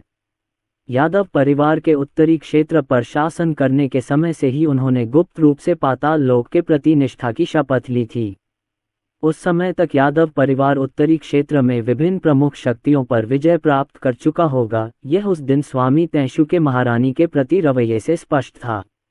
जनरल जोरावर की मृत्यु हो जाने और यादव परिवार के पतन के बाद करण शेरगिल यादव परिवार का प्रवक्ता बन गया था। उसे सत्ता से हटाने के लिए वह किसी भी हद तक जाने को तैयार था और विभिन्न ताकतों को पाताल लोक में शामिल होने के लिए राजी करना स्वाभाविक रूप से उसकी सर्वोच्च प्राथमिकता थी। शायद करण शेरगिल ने पहले ही गुप्त रूप से पाताल लोक से संपर्क कर लिया था और सही समय आने पर उस पर बिजली की गति से हमला करने की तैयारी कर रहा था। तूफान से पहले की शांति। विक्रांत सिंघानिया ने मन ही मन बुदबुदाया, करण शेरगिल, मुझे उम्मीद है कि आप मुझे निराश नहीं करेंगे। उनकी बातें सुनकर स्वर्गीय बुजुर्ग और अन्य लोग अचंभित रह गए और एक दूसरे को हैरानी भरी नजरों से देखने लगे। युवा प्रभु, ये स्वर्गीय बुजुर्ग कुछ बोलने ही वाले थे कि उन्हें बीच में ही रोक दिया गया। आप सब शहर की अच्छी तरह रक्षा करें। मुझे कुछ और काम निपटाने हैं, मैं पहले जा रहा हूँ। जैसे ही उसकी आवाज धीमी हुई, उसने कियानकुन दाओ बोन को सक्रिय किया, बाहर कदम रखा और 10,000 ली दूर प्रकट हुआ। उसकी आकृति सूर्य पवित्र भूमि की ओर बढ़ते हुए झिलमिला रही थी। सूर्य होली लैंड, ताइजू और ग्रेट सन के साथ 3 महान पवित्र भूमियों में से एक के रूप में जाना जाता था। यह अपने 3 प्रमुख विषयों रसायन शास्त्र, कलाकृति शोधन और तलवार साधना के लिए विश्व भर में प्रसिद्ध था। एक रणनीतिक दर्रे में स्थित होने के साथ साथ यह नीदगोड और प्रोफाउंड सेंट के 2 महान स्वर्गलोकों के बीच स्थित था, जिससे इसकी स्थिति अत्यंत महत्वपूर्ण हो जाती थी। यदि करण शेरगिल का इरादा उत्तरी क्षेत्र की सेनाओं को राजी करना था तो सूर्य की पवित्र भूमि निस्संदेह पहला लक्ष्य होती। कियानकुन दाओ बोन की स्थानिक गति के तहत 10 लाख ली की दूरी महज आधे घंटे में तय कर ली गई। चारों ओर देखने पर केवल विशाल पर्वत ही दिखाई देते थे, जिनकी ऊंचाई 10,000 फीट थी, जो अनंत तक फैले हुए थे और एक प्राकृतिक अवरोध का निर्माण कर रहे थे। पर्वत श्रृंखला के केंद्र में एक संप्रदाय का द्वार स्थित था, जो अलौकिक धुंध और जगमगाते शुभ बादलों से घिरा हुआ था।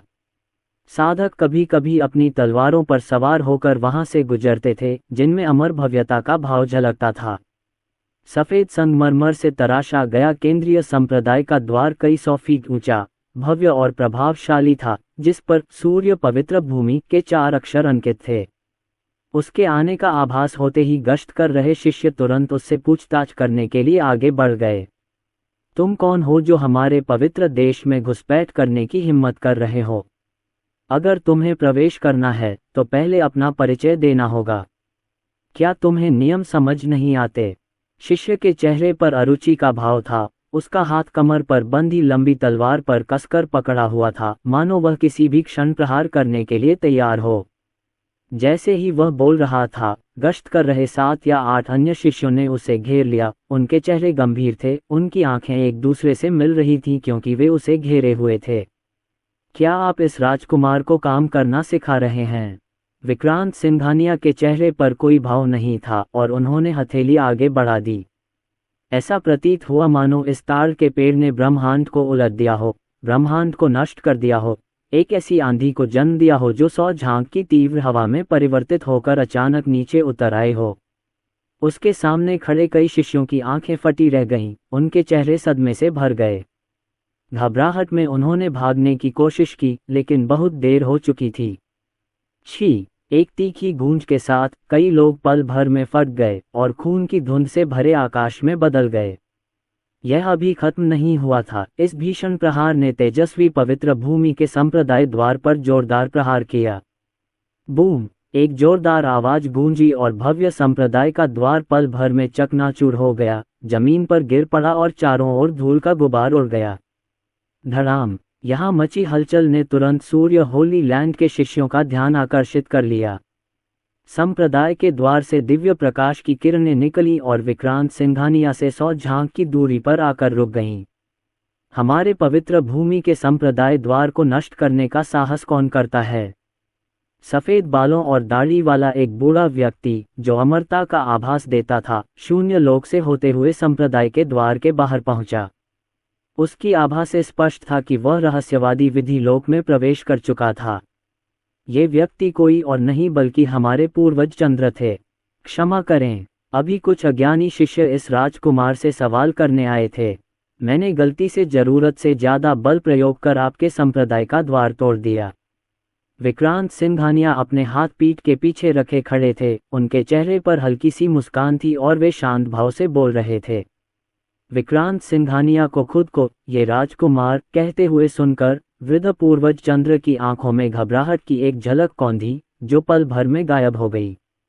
उन्होंने तुरंत अपना व्यवहार बदल लिया। उनका चेहरा दयालु और उदार हो गया और उनके लहजे में चापलूसी का हल्का सा भाव था। तो ऐसा है महाराज, राजकुमार विक्रांत। युवा लोग, आप जानते ही हैं, युवा जोश से भरे होते हैं, ये स्वाभाविक है। बोलते समय उन्होंने अपना हाथ हिलाकर अपने पीछे खड़े शिष्यों को फटकार लगाए। आप उत्तर के राजा महामहिम का अभिवादन क्यों नहीं कर रहे हैं? अपने पूर्वज के चेहरे में आए परिवर्तन को देखकर सूर्य पवित्र भूमि के शिष्यों ने एक दूसरे की ओर देखा, फिर मुट्ठी जोड़कर प्रणाम किया और एक साथ कहा, उत्तर के राजा महामहिम, आपका स्वागत है। इस दृश्य को देखकर विक्रांत सिंघानिया के दिल में एक ठंडी घृणा उत्पन्न हो गई। हालांकि उनके पिछले कार्य अहंकारपूर्ण प्रतीत होते थे, वास्तव में वे सूर्य की पवित्र भूमि की परीक्षा थे। इन कुछ ही सांसों में उसने 2 अजीबोगरीब बातें देखीं। पहला, तार्किक रूप से एक पवित्र भूमि के प्राचीन पूर्वज होने के नाते उन्हें साल भर एकांत में रहना चाहिए और किसी बड़ी घटना के अलावा उन्हें बाहर नहीं आना चाहिए। लेकिन पूर्वज चंद्र की आभा को देखकर स्पष्ट था कि वे बहुत समय पहले ही एकांतवास से बाहर आ चुके थे। जिस भी घटना के कारण उन्होंने एकांतवास तोड़ा, वह पवित्र भूमि के भविष्य से संबंधित कोई बड़ा मामला होना चाहिए, जिससे ये संकेत मिलता है कि करण शेरगिल पहले ही यहाँ आ चुके थे और उन्होंने अपने पूर्वज चंद्र को मना लिया था। दूसरा, पूर्वज चंद्र का उनके प्रति रवैया हद से ज्यादा चापलूसी भरा था। तार्किक रूप से एक क्षेत्र के प्राचीन पूर्वज होने के नाते प्राचीन पूर्वज चंद्र को अपनी गरिमा बनाए रखनी चाहिए। हालांकि उसका अतीत भयावह था, फिर भी उसे उसके प्रति इतना चापलूसी भरा रवैया नहीं अपनाना चाहिए था। स्पष्टतः पूर्वज चंद्र के पास कुछ छिपाने के लिए था। वृद्ध पूर्वज चंद्र की निगाहें विक्रांत सिंघानिया के चारों ओर घूमी और यह पुष्टि करने के बाद कि वहां कोई दाव रक्षक नहीं है, उन्होंने मुस्कुराते हुए कहा, महामहिम, कृपया अंदर आइए। इसके साथ ही उन्होंने विक्रांत सिंघानिया को आपत्ति जताने का मौका दिए बिना आगे बढ़कर नेतृत्व किया। ये कार्रवाई देखने में तो सामान्य सी लगी, लेकिन वास्तव में यह विक्रांत सिंघानिया की परीक्षा थी। यदि विक्रांत सिंघानिया उनके साथ मुख्य हॉल में प्रवेश करने का साहस नहीं करते तो यह इस बात का संकेत होगा कि विक्रांत सिंघानिया को सूर्य पवित्र भूमि के विद्रोह की जानकारी पहले ही हो चुकी थी। अगर ऐसा होता तो विक्रांत सिंघानिया को जीने की इजाज़त नहीं दी जा सकती थी। विक्रांत सिंघानिया ने जरा भी संकोच नहीं किया और उनके पीछे चलने के लिए आगे बढ़ गए। आगे और पीछे एक एक करके दोनों ने अनगिनत गलियारों से गुजरते हुए अंततः विचार विमर्श कक्ष में प्रवेश किया। विक्रांत सिंघानिया स्वाभाविक रूप से मुख्य सीट पर बैठे थे और ऊपर से उन्हें देख रहे थे। ये देखकर उसके चेहरे पर कोई भाव नहीं दिखा, लेकिन उसकी आंखों में एक हल्की सी तिरस्कार की झलक दिखाई दी। सभी का कहना था कि राजकुमार विक्रांत सिंघानिया धूर्त और बेहद षड्यंत्रकारी थे। अब उसे अपनी आंखों से देखकर उसे एहसास हुआ कि बाहर से आ रही अफवाहें निराधार बातें थीं। विक्रांत सिंघानिया अहंकारी, दबंग और हर किसी को नीचा समझने वाला व्यक्ति था। वह मौत के कगार पर था, फिर भी उसे इसका एहसास नहीं था। वाकई हास्यास्पद। अगर उसे इस बात की चिंता न होती कि जल्दबाजी में कार्रवाई करने से यंग लॉर्ड करण की योजना में बाधा आ सकती है, तो वह विक्रांत सिंघानिया को पहले ही मार चुका होता। छोड़ो भी, विक्रांत सिंघानिया तो वैसे भी मरा हुआ था, उसे थोड़ी देर और उछल कूद करने देने में क्या हर्ज था। विक्रांत सिंघानिया के आगमन ने सूर्य होली लैंड के उच्च अधिकारियों का ध्यान आकर्षित किया। परम पूज्य गुरु वरिष्ठों के एक समूह का नेतृत्व करते हुए विचार विमर्श कक्ष में दाखिल हुए, जहां उन्होंने देखा कि विक्रांत सिंघानिया अधीरता से अपना हाथ हिला रहे हैं। आप सब बाहर निकल जाए, मुझे आपके पूर्वज से कुछ बात करनी है। सूर्य होली लैंड के उच्च अधिकारी हिचकिचाए और उन्होंने वृद्ध पूर्वज की ओर प्रश्नवाचक दृष्टि डाली। वृद्ध पूर्वज चंद्र, क्या आपने महाराज की बात नहीं सुनी? आप सब यहाँ से चले जाए। तभी सूर्य होली लैंड के उच्च अधिकारी पीछे हट गए। उन्होंने विक्रांत सिंघानिया की ओर देखा और मुस्कुराते हुए कहा, महामहिम, क्या मैं पूछ सकता हूँ कि आप इस बार यहाँ किस उद्देश्य से आए हैं? बड़ा चालाक है वो, दिखावा करने में माहिर है। विक्रांत सिंघानिया के होठों पर एक शरारती मुस्कान आ गई और उसने उंगली से इशारा करते हुए उसे अपनी ओर बुलाया। यह मामला बहुत महत्वपूर्ण है, पास आओ, मैं तुम्हें बताता हूँ। बोलते हुए उसने अपना हाथ उठाकर एक मुद्रा बनाई, जिससे आसपास का वातावरण एक सुरक्षात्मक मंत्र से ढक गया।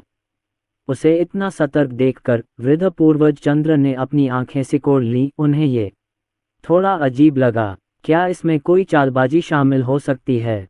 जैसे ही यह विचार मन में आया, वह खुद पर ही हंस पड़ा। विक्रांत सिंघानिया केवल स्वर्गीय पूजनीय स्तर पर ही था। अगर वह अपने स्तर से ऊपर भी लड़ सकता था तो इससे क्या फर्क पड़ता था? वह, जो दिव्य विधि क्षेत्र का एक शक्तिशाली विशेषज्ञ है, और उन दोनों की शक्ति में भारी अंतर है, तो फिर इसमें किस तरह की चाल हो सकती है? उसके विचारों में बदलाव आया और उसने एक नया अनुमान लगाया। क्या ऐसा हो सकता है कि विक्रांत सिंघानिया को किसी काम में उनकी मदद की जरूरत हो? ये सोचकर वह खड़ा हुआ और विक्रांत सिंघानिया की ओर चल पड़ा। अपने पूर्वज चंद्र को कदम दर कदम पास आते देख विक्रांत सिंघानिया मन ही मन चिढ़ गया। उसके शरीर में व्याप्त शैतानी ऊर्जा उमड़ पड़ी और उसके अंगों और हड्डियों से होकर बहने लगी और चुपचाप उसकी हथेली में एकत्रित हो गई। मुझे आश्चर्य है कि महाराज जिस महत्वपूर्ण मामले की बात कर रहे हैं वह क्या है? वृद्ध पूर्वज चंद्र उनसे एक झांक की दूरी पर रुक गए। उनकी मुस्कान में कोई बदलाव नहीं आया। थोड़ा और पास आओ, मैं तुम्हें बताता हूँ। बोलते समय वह अपना चेहरा आगे की ओर झुकाता था, अपना मुंह इस तरह खोलता था मानो वह सचमुच कुछ कहने ही वाला हो। वृद्ध पूर्वज चंद्र ने अपना सारा संशय छोड़ दिया, उसके पास गए और अपना कान उसके बिल्कुल करीब ले आए। अगले ही पल, बिना किसी पूर्व सूचना के, उसने अचानक प्रहार किया। उसकी हथेली से भयानक शैतानी ऊर्जा का विस्फोट हुआ और उसने उसे वृद्ध पूर्वज चंद्र की ओर जोरदार प्रहार किया। बाद वाला व्यक्ति बहुत घबरा गया, उसकी आंखें तिल के दानों के आकार की हो गईं। उन्हें कभी उम्मीद नहीं थी कि विक्रांत सिंघानिया उन पर हमला करने की हिम्मत करेगा। अचानक हुए इस प्रहार से वह अचंभित रह गया और हथेली से सीने पर जोरदार चोट लगने से कई कदम पीछे लड़खड़ा गया। उसके शरीर में ऊर्जा और रक्त का प्रवाह बढ़ गया, उसके आंतरिक अंग लगभग चकनाचूर हो गए और उसकी आध्यात्मिक ऊर्जा अस्त व्यस्त हो गई। ये शक्ति, तुम इतने शक्तिशाली कैसे हो सकते हो?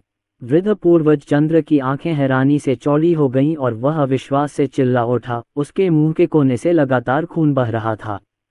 एक दिव्य विधि क्षेत्र के विशेषज्ञ के रूप में उनका शरीर अविश्वसनीय रूप से मजबूत था और उनके द्वारा पहने गए दाववादी वस्त्र पर रक्षात्मक संरचनाएं भी खुदी हुई थीं, जो उसी क्षेत्र के एक विशेषज्ञ के प्रहार को झेलने में सक्षम थीं।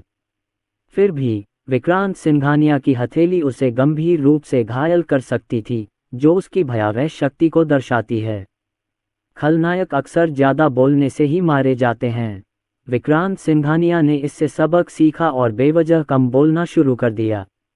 उसके शरीर में आध्यात्मिक ऊर्जा का प्रवाह तीव्र हुआ और वह आगे की ओर झपटा।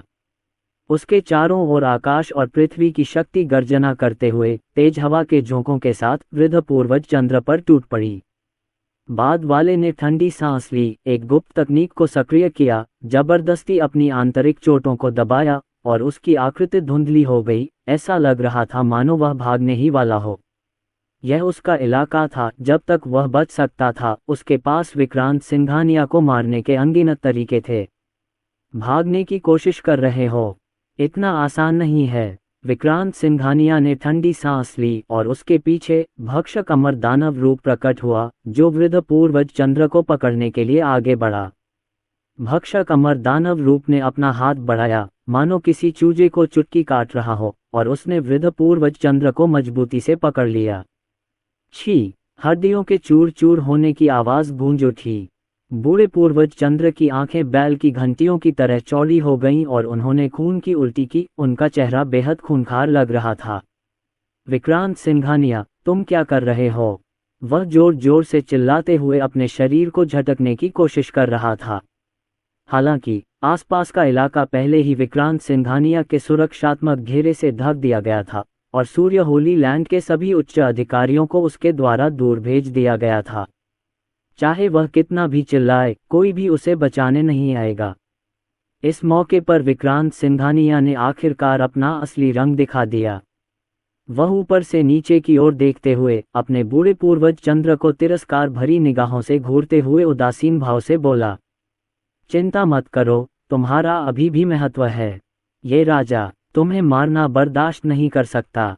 उसने वृद्ध पूर्वज चंद्र को अपने सामने खींचा, दूसरे की भौहों के केंद्र की ओर हाथ बढ़ाया और उसकी हथेली में एक महान दास मुहर स्पष्ट रूप से संघनित हो गई। ग्रेट दाव स्लेव सील से निकलने वाली अशुभ आभा को महसूस करते हुए वृद्ध पूर्वज चंद्र का चेहरा भय से भर गया और उनका स्वर अनिच्छा से विनती में बदल गया। नहीं, ऐसा मत करो।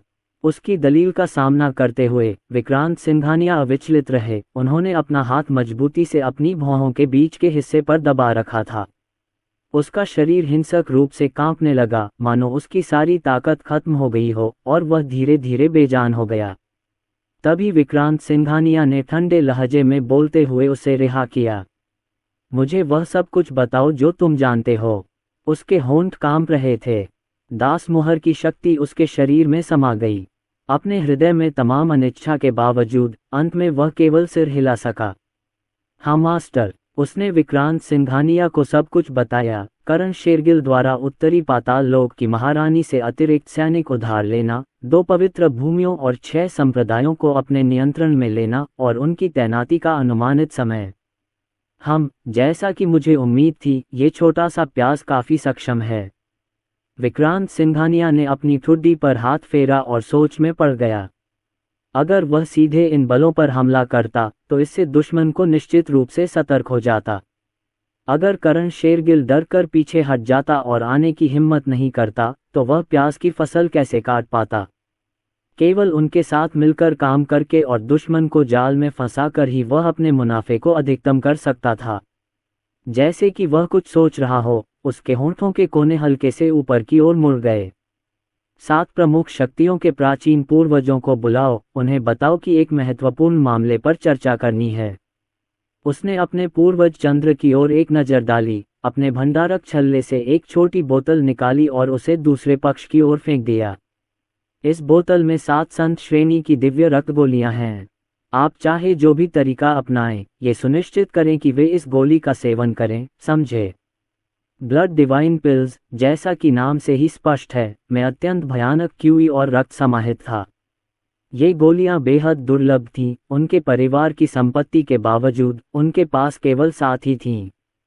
लगभग मौत के मुंह में खड़े बूढ़े लोगों के लिए ब्लड डिवाइन पिल्स का आकर्षण अनूठा था। इन सभी रक्त दिव्य गोलियों में उसने पहले से ही महान दाव दास मोहरें स्थापित कर दी थीं। एक बार सेवन करने के बाद वे पूरी तरह से उसके दास बन जाएंगे। उस दिन उसने गुरुमयी सावित्री पर एक महान दाव दास मोहर स्थापित की थी। गुरुमयी सावित्री ने स्वर्गीय विधि क्षेत्र में रहते हुए इसका विरोध करने का प्रयास किया और लगभग सफल भी हो गई थीं। इससे उन्हें यह एहसास हुआ कि हालांकि ग्रेट दाव स्लेव सील शक्तिशाली थी, लेकिन इसकी नियंत्रण शक्ति जादूगर और लक्ष्य के बीच मानसिक ऊर्जा के अंतर से निर्धारित होती थी। इसलिए जब वह स्वर्गीय विधि क्षेत्र की विशेषज्ञ मल्लिका से निपट रहा था, तो उसने अपनी तरकीब में एक युक्ति रखी और महान दाव दास मोहरों से युक्त 10 संत श्रेणी की स्वर्गीय आत्मा की गोलियां तैयार कीं। मात्रात्मक परिवर्तन गुणात्मक परिवर्तन की ओर ले जाता है। जब तक पर्याप्त संख्या में स्लेव सील मौजूद थे, तब तक ये दोनों पक्षों के बीच मानसिक ऊर्जा के अंतर को कुछ हद तक पूरा कर सकता था।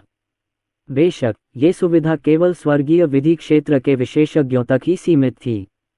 यदि यह महारानी की तरह अमर क्षेत्र का कोई विशेषज्ञ होता, तो चाहे उसमें 100 गुना साहस ही क्यों न होता, वह महारानी पर दास्ता की मुहर लगाने की हिम्मत नहीं करता। लेकिन 7 प्रमुख शक्तियों के मात्र स्वर्गीय विधि क्षेत्र के प्राचीन पूर्वजों से निपटने के लिए महान दाव दास मुहर से युक्त केवल एक रक्त दिव्य गोली ही पर्याप्त थी। क्या करण शेरगिल 8 प्रमुख ताकतों को एकजुट करके उस पर अंदर और बाहर दोनों तरफ से हमला करने की योजना नहीं बना रहा था? फिर वह इन 8 प्रमुख ताकतों पर एक कदम आगे बढ़कर नियंत्रण हासिल कर लेगा और करण शेरगिल पर पलटवार करेगा। हालांकि पूर्वज चंद्र को पता नहीं था कि वह क्या योजना बना रहा है, फिर भी वह उसके आदेशों का उल्लंघन नहीं कर सका। उसकी गर्दन की हड्डी हिली और उसने सहमति में सिर हिलाया। विक्रांत सिंघानिया ने संतुष्टि से सिर हिलाया। चिंता मत करो, वह करण शेरगिल तो बस एक मस्खरा है। वह ज्यादा देर तक उछल कूद नहीं करेगा। मेरा अनुसरण करो और तुम्हें लाभ की कमी नहीं होगी। कहावत है ना, थप्पड़ के बाद मीठी मुलाकात का प्रस्ताव रखो। हालांकि उसने गुलामी की मुहर से दूसरे पक्ष को वश में कर रखा था, लेकिन अगर वह चाहता था कि दूसरा पक्ष ईमानदारी से उसके लिए काम करे, तो यह मात्र काफी नहीं था। उसे दूसरे पक्ष को पूरी तरह से आश्वस्त करना था। वृद्ध पूर्वज चंद्र के चेहरे पर जटिल भाव थे।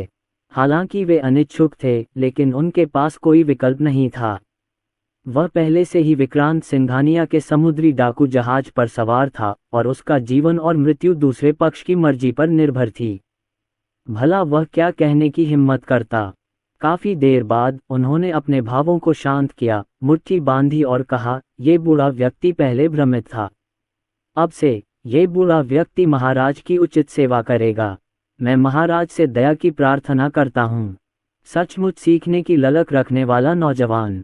विक्रांत सिंघानिया ने सिर हिलाया।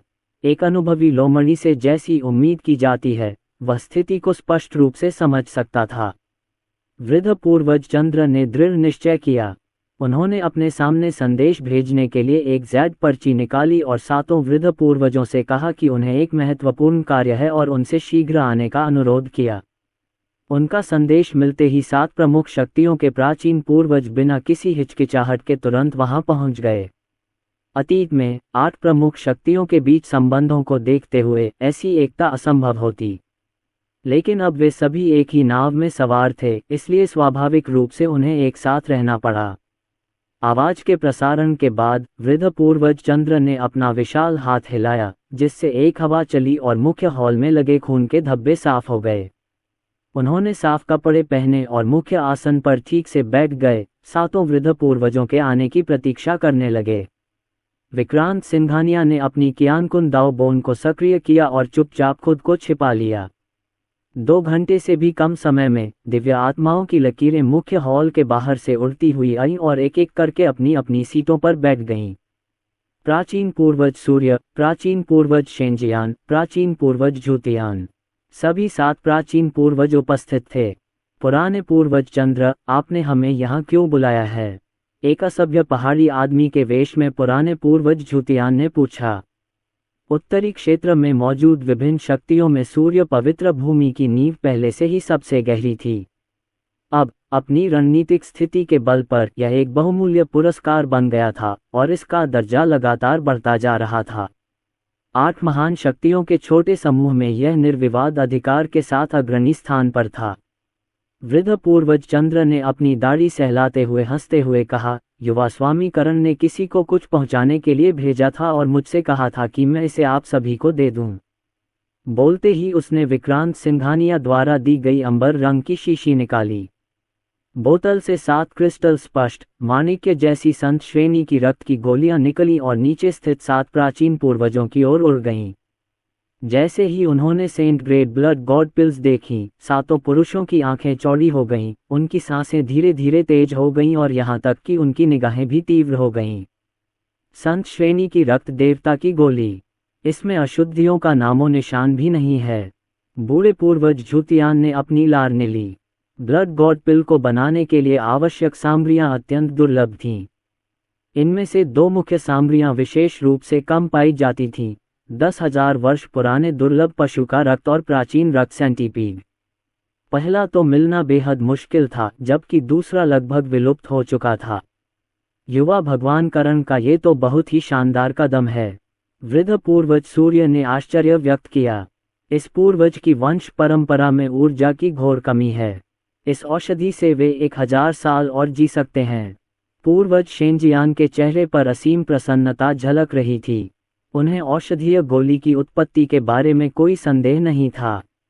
वहां मौजूद सभी लोग अनुभवी और चतुर थे और स्वाभाविक रूप से करण शेरगिल के लिए अपने महत्व को समझते थे।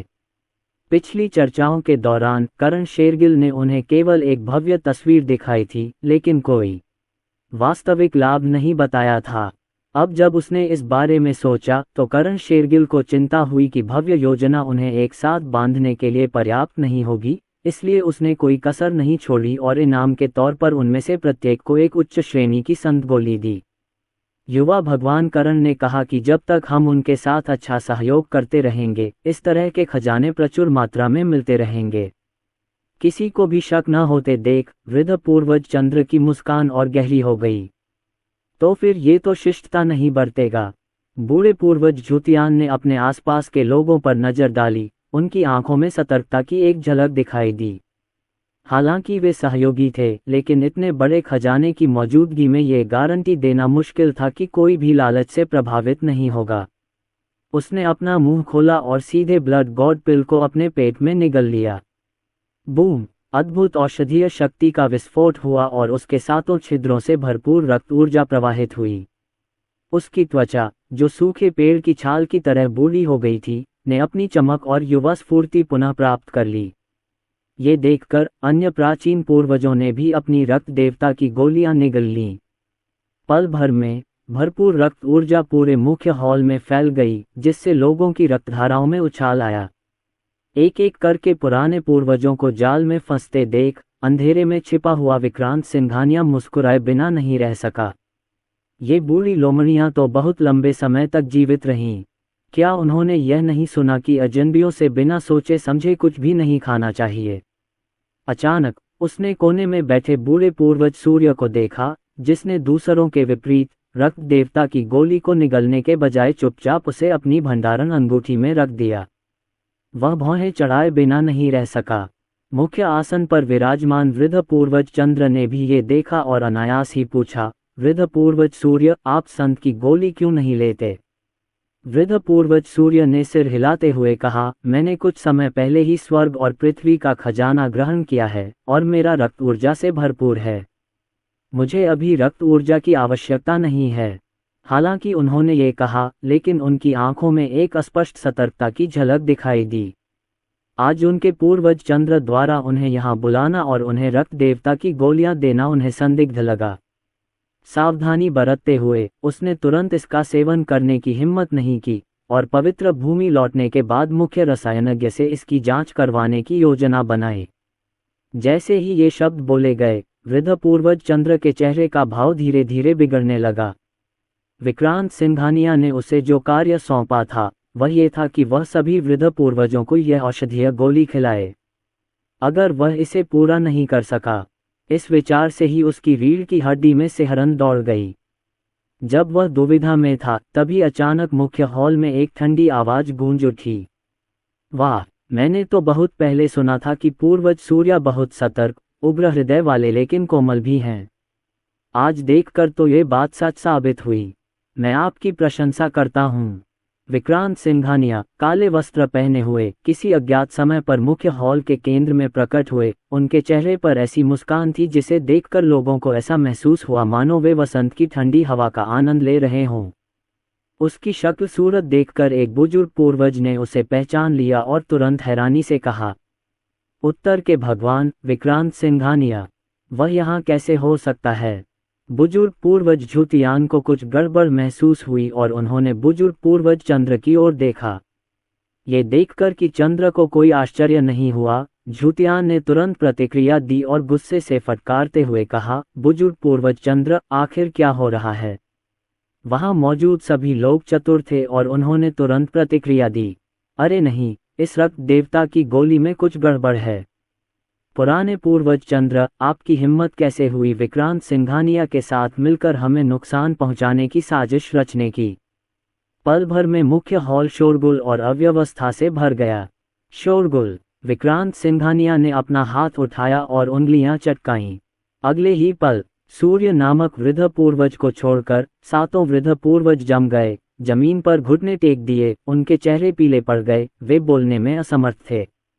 तुमने उनके साथ क्या किया? बूढ़े पूर्वज सूर्य का चेहरा उदास था और उन्होंने अपने दांत पीस लिए। विक्रांत सिंघानिया ने अपने हाथ पीठ के पीछे बांध लिए और शिकारी की तरह अपने शिकार को देखते हुए शरारती निगाहों से उसकी ओर देखते हुए कहा, मैं तुम्हें नहीं बताऊंगा। उसने व्यंग्य करते हुए कहा, तुम उनके साथ चाहे जो भी करो, आज मेरे यहाँ होने से तुम्हारी योजना सफल नहीं होगी। वह पहले ही रहस्यवादी विधि क्षेत्र के शिखर पर पहुंच चुका था। पूरे उत्तरी क्षेत्र को देखें तो जीवित रहते हुए केवल युवेन यिक्सिन ही उसे दबा सकता था। उन्हें अपनी क्षमताओं पर पूरा भरोसा था। हालांकि उसकी बातों में अहंकार झलकता था, लेकिन वह दिल से बेहद सतर्क था। विक्रांत सिंघानिया की गहरी साजिशें दुनिया को जगजाहिर थीं। चूंकि आज वह अकेले आने की हिम्मत कर रहा है, इसलिए उसे किसी न किसी का सहारा जरूर होगा। जाओ, उसे एक ही सांस में छोड़ दो। फिर विक्रांत सिंघानिया ने हल्के स्वर में बोलते हुए अपना बड़ा हाथ हिलाया। जमीन पर घुटने टेककर बैठे सातों प्राचीन पूर्वज 7 कठपुतलियों की तरह भावहीन चेहरों के साथ खड़े हो गए और विभिन्न दिव्य शक्तियों का प्रदर्शन किया। Boom boom boom boom. वृद्ध पूर्वज सूर्य बेहद भयभीत हो गए। जाहिर तौर पर उन्हें उम्मीद नहीं थी कि सातों अचानक उन पर हमला कर देंगे। उसकी त्वचा लाल और अत्यधिक गर्म हो गई, जिससे एक भयानक तापमान निकल रहा था। उसके बाल सुनहरे हो गए और उनसे चकाचौंध भरी सुनहरी रोशनी निकल रही थी, मानो कोई दिव्य देवता अवतरित हो रहा हो, अविश्वसनीय रूप से आकर्षक। धधकते सूर्य के समान दिव्य शरीर। ये प्राचीन पूर्वज सूर्य की विशेष वंश परंपरा थी। संपूर्ण दिव्य संत स्वर्ग क्षेत्र में भी इस वंश परंपरा को अद्वितीय माना जा सकता है। ठीक इसी कारण से वह आज इस मुकाम तक पहुंच पाए हैं। उसने अपना हाथ उठाया और एक मुद्रा बनाई। उसके चारों ओर से बहुमूल्य प्रकाश निकला और रहस्यमय विधि क्षेत्र शिखर के एक साधक की भयानक आभा तुरंत प्रकट हुई, जिसने सातों लोगों के हमलों को रोकने का प्रयास किया। हालांकि वह संख्या में कम था और 10 सांसें भी नहीं ले सका। उसने खून की उल्टी की और पीछे की ओर गिर पड़ा, जिससे नीले चीनी मिट्टी के फर्श पर खून का एक भयानक धब्बा फैल गया। उसने दांत पीसते हुए अपनी भंडारण अंगूठी से सीमा तोड़ने वाला ताबीज निकालने के लिए संघर्ष किया। जैसे ही ताबीज में आध्यात्मिक शक्ति का प्रवाह हुआ, इससे पहले कि वह सीमा भेदने वाले ताबीज को सक्रिय कर पाता, शैतानी ऊर्जा से बने एक विशाल हाथ ने उसे ऊपर उठा लिया। दरार। उस राक्षसी हाथ में अपार शक्ति थी, जिसने आसानी से उसकी हड्डियों और अंगों को कुचल दिया, जिससे एक कर्कश ध्वनि उत्पन्न हुई। पफ। उसके सातों छिद्रों से खून तेजी से बह रहा था, जो बेहद भयावह था। जू। विक्रांत सिंघानिया। नहीं महाराज, मैं आत्मसमर्पण करने को तैयार हूँ। उसकी आवाज रुक रुक कर आ रही थी, वह पूरा वाक्य नहीं बोल पा रहा था। विक्रांत सिंघानिया की मुस्कान में कोई बदलाव नहीं आया। अगर आपको ये पता था तो आपने ऐसा किया ही क्यों? बोलते समय उसने अपने होंठों को चाटा। उसके मुंह के कोने पर एक दुष्ट ठंडी मुस्कान उभर आई। तुम पर अपनी डिवोरिंग इमॉर्टल डेमन आर्ट का परीक्षण करने के लिए यह एकदम सही मौका है। जैसे ही विक्रांत सिंघानिया ने बोलना शुरू किया, उनके पीछे मौजूद भक्षक अमर दानव रूप ने अपना मुंह खोला, ची की एक सर्पिल धारा घुमाए और एक भयानक भक्षक शक्ति को उजागर किया। वृद्ध पूर्वज सूर्या का शरीर कंप रहा था। उनकी त्वचा नग्न आंखों से स्पष्ट रूप से दिखाई देने वाली गति से बूढ़ी हो रही थी। उनके रोमछिद्रों से रक्त शक्ति के अंश रिस रहे थे, जिन्हें भक्षक अमर दानव रूप लगातार निगल रहा था। नहीं, ऐसा मत करो। वृद्ध पूर्वज सूर्य ने एक तीखी चीख मारी। उनका शरीर कांपने लगा। अपनी जीवन शक्ति को तेजी से समाप्त होते हुए महसूस करते हुए उनकी आंखों में निराशा छा गई। उसके बगल में बैठे सातों बुजुर्ग पूर्वज भयभीत दिख रहे थे, सांस लेने की भी हिम्मत नहीं कर रहे थे। विक्रांत सिंघानिया के प्रति उनका भय अत्यधिक बढ़ गया था। विक्रांत सिंघानिया की साधना में तीव्र वृद्धि हुई। वे शीघ्र ही अर्धसंत विधि क्षेत्र के प्रथम स्तर के शिखर पर पहुंच गए और फिर अर्धसंत विधि क्षेत्र के द्वितीय स्तर में प्रवेश कर गए। यह अभी खत्म नहीं हुआ था।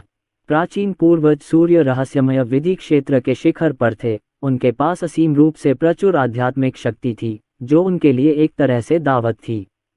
अर्धसंत विधि क्षेत्र द्वितीय स्तर शिखर, तृतीय स्तर शिखर। उनकी साधना अंततः रुकने से पहले चौथे स्तर तक पहुंच गई। इस समय तक वृद्ध पूर्वज सूर्य एक सूखे शव में तब्दील हो चुके थे। विशाल सभागार के बाहर से आए हवा के एक झोंके ने उन्हें उड़ाकर धूल बना दिया, जो हवा में बिखर गई। वाह, जैसा कि एक महान संत असुर राज द्वारा विकसित राक्षसी तकनीक से उम्मीद की जाती है, ये वास्तव में असाधारण रूप से शक्तिशाली है। विक्रांत सिंघानिया ने लंबी सांस छोड़ी और खुद से कुछ बुदबुदाया। साधना में मिली सफलता महज एक सतही पहलू थी, सबसे महत्वपूर्ण बात तो उसकी वंशानुगत शक्ति थी। तीसरे स्तर तक भक्षण करने की अमर दानव कला का अभ्यास करने से उसे साधकों की रक्तरेखा को भस्म करने की शक्ति प्राप्त हुई। प्राचीन पूर्वज सूर्य को भस्म करने के बाद उसके भीतर एक शक्तिशाली रक्तरेखा प्रकट हुई। धधकते सूर्य का दिव्य शरीर। उसने इस वंश को सक्रिय किया। पल भर में उसके शरीर में रक्त बेतहाशा दौड़ने लगा, अत्यधिक गर्म हो गया। उसकी मांसपेशियां फूल गईं और कस गईं।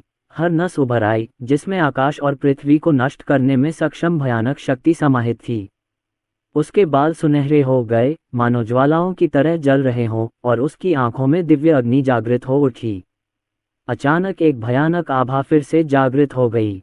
उसके इस रूपांतरण को देखकर सातों प्राचीन पूर्वज अवाक रह गए। उनका विश्व दृष्टिकोण चकनाचूर हो गया, उनके सिर चकरा गए। विक्रांत सिंघानिया को प्रज्वलित सूर्य का दिव्य शरीर कैसे प्राप्त हो सकता था?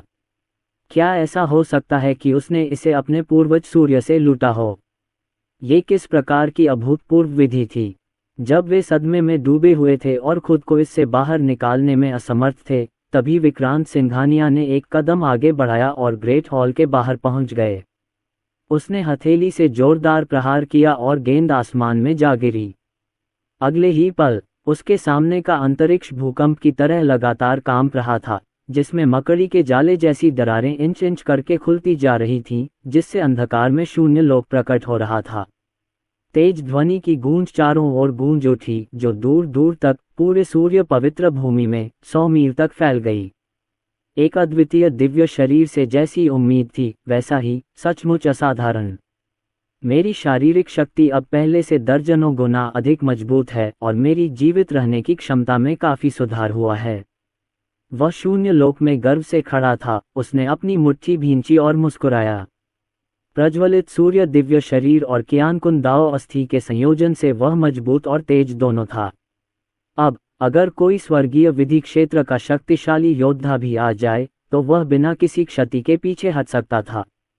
तुरंत ही उसने नीचे विशाल हॉल की ओर देखा और पुराने पूर्वजों की ओर हाथ हिलाकर अभिवादन किया। आप सब वापस जाए, निकट भविष्य में मेरी योजना का पालन कीजिए। फिर उन्होंने अपने पूर्वज चंद्र की ओर इशारा किया। तुम अपने लोगों को इकट्ठा करो और मेरे साथ आओ, ताकि हम महान सूर्य पवित्र भूमि को घेर कर उस पर कब्जा कर सकें। चूंकि पुराने पूर्वज सूर्य की पहले ही हत्या हो चुकी थी, इसलिए घास को जड़ से उखाड़ना और महान सूर्य पवित्र भूमि को नष्ट करना स्वाभाविक था ताकि कोई भी बाहर जाकर करण शेरगिल को सूचित न कर सके। ऐसा भी हुआ कि वह ये देखना चाहता था कि क्या महान सूर्य पवित्र भूमि में कोई नियति का बच्चा या कोई विशेष वंश का व्यक्ति है। उन्हें इसकी ज्यादा उम्मीद नहीं थी। आखिरकार, चाहे वह नियति का बच्चा हो या किसी विशेष वंश का व्यक्ति, वे लाखों में एक होते हैं। उन्हें इतनी आसानी से कैसे खोजा जा सकता है? विक्रांत सिंघानिया की भयावह विधियों के सामने वृद्ध पूर्वज चंद्र ने जरा भी प्रतिरोध करने का साहस नहीं किया। उन्होंने शीघ्र ही सूर्य पवित्र भूमि के उच्च पदस्थ शक्तिशाली व्यक्तियों को एकत्रित किया और विक्रांत सिंघानिया के साथ महान सूर्य पवित्र भूमि की ओर चल दिए। वह समूह प्रभावशाली था, जिसने कई शिष्यों का ध्यान आकर्षित किया, जिन्होंने उत्सुकता भरी निगाहें डालीं। विक्रांत सिंघानिया की दिव्य चेतना ने नीचे की ओर एक धारा प्रवाहित की और उसने अचानक अपनी भौहें ऊपर उठा लीं। सभी शिष्य उसकी ओर देख रहे थे, सिवाय एक युवती के, जिसने संप्रदाय की विशेष वर्दी पहन रखी थी और जो अभी भी एकाग्रता से अपनी तलवारबाजी का अभ्यास कर रही थी। जिस चीज ने उसका ध्यान खींचा, वह थी लड़की के शरीर पर मौजूद बैंगनी रंग की ऊर्जा की 9 धारियां। इससे उनमें जिज्ञासा पैदा हुई। ये जानना जरूरी है कि अधिकांश साधकों के पास बैंगनी ची की एक भी लकीर नहीं थी, और यहाँ तक कि स्वामी ताइक्सू के पास भी केवल 2 ही थीं। क्या ये नियति की पुत्री हो सकती है? नहीं, अगर वह नियति की पुत्री होती तो सिस्टम को संकेत देना चाहिए था। क्या ये नियति की संतान हो सकती है? ये भी सही नहीं है। अगर ऐसा होता तो सिस्टम ने बहुत पहले ही इसकी भविष्यवाणी कर दी होती। सिस्टम, इस लड़की के साथ क्या हो रहा है? इसके शरीर में इतनी बैंगनी ऊर्जा क्यों है? उसने सोचा। सिस्टम के संकेत ने विक्रांत सिंघानिया को आश्चर्यचकित कर दिया। सिस्टम के अर्थ को सुनकर, क्या ये लड़की नियति की अर्ध संपूर्ण संतान हो सकती है? उसने अपने पीछे मौजूद तेजस्वी पवित्र भूमि के शक्तिशाली लोगों को हाथ हिलाकर रुकने का संकेत दिया, फिर एक दिव्य इंद्रधनुष में रूपांतरित होकर नीचे की ओर बह गया। तेजस्वी पवित्र भूमि के शक्तिशाली लोगों ने एक दूसरे की ओर देखा। उन्हें समझ नहीं आ रहा था कि वह क्या करने वाला है। वह लड़की तलवारबाजी में इतनी मग्न थी कि खुद को उससे बाहर निकालने में असमर्थ थी, और उसने उसके आने पर बिल्कुल भी ध्यान नहीं दिया। वह अभी भी एक एक करके तलवार चलाने का अभ्यास कर रही थी। विक्रांत सिंघानिया अपने हाथ पीठ के पीछे रखकर चुपचाप खड़े थे। उनका इरादा उसे परेशान करने का नहीं था। एक खलनायक के रूप में भाग्य की संतान के साथ उसका रिश्ता हमेशा से ही अंतहीन शत्रुता का रहा था, लेकिन इस लड़की को उससे कोई शिकायत या द्वेष नहीं था, जो कि बेहद दुर्लभ बात थी। उनके मन में एक अभूतपूर्व विचार उत्पन्न हुआ। सिस्टम, अगर मैं नियति के बच्चे को वश में कर लूं, तो मुझे क्या लाभ मिल सकते हैं? उसने संतुष्टि से सिर हिलाया। किसी चाइल्ड ऑफ डेस्टिनी का फायदा उठाकर तुरंत पैसा कमाया जा सकता था, लेकिन ये केवल एक बार का लाभ था और टिकाऊ नहीं था। हालांकि अगर वह किसी भाग्य के बच्चे को वश में कर लेता, तो वह न केवल पैसा कमा सकता था बल्कि उसे अपने साथ रखकर लगातार लाभ भी उठा सकता था। सोने के अंडे देने वाली हंस को मार देना और अंडे देने के लिए हंस को अपने पास रखना बेहतर विकल्प स्पष्ट था।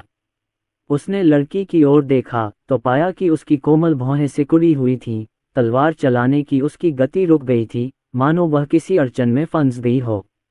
उसने अपनी आंखें थोड़ी सी सिकुड़ी और तुरंत ही लड़की की समस्या को समझ गया। अपनी क्षमता का प्रदर्शन करने के लिए उसने अपने मूल शरीर के साथ सिंघानिया परिवार के एक तलवारबाजी के धुरंधर गुरु से तलवारबाजी का गहन अभ्यास किया था, जिससे उसे तलवारबाजी में काफी निपुणता प्राप्त हुई थी। हालांकि उसे तलवार की चेतना का ज्ञान नहीं था, फिर भी वह तलवार की गति का उपयोग कर सकता था। वह मुस्कुराया। पहली नज़र में वह सभ्य और सौम्य प्रतीत हुआ। वह लड़की के पीछे पीछे चला, उसका शरीर उससे सटा हुआ था और उसने तलवार पकड़े हुए उसके कोमल हाथ पर अपना हाथ रख दिया।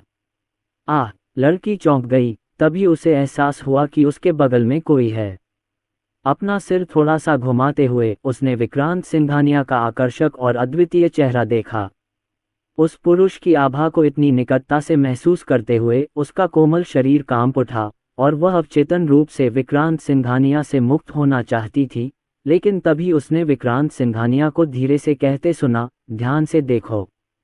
जैसे ही विक्रांत सिंघानिया बोलने लगा, उसने उसका हाथ पकड़ लिया और जैसे किसी कठपुतली को नचा रहा हो, वैसे ही वह तलवार के साथ नाचने लगा। तलवार की रोशनी चमकी, तेज हवाएं सीटी बजाने लगीं। चौंके हुए हंस की तरह सुंदर, तैरते हुए अजगर की तरह।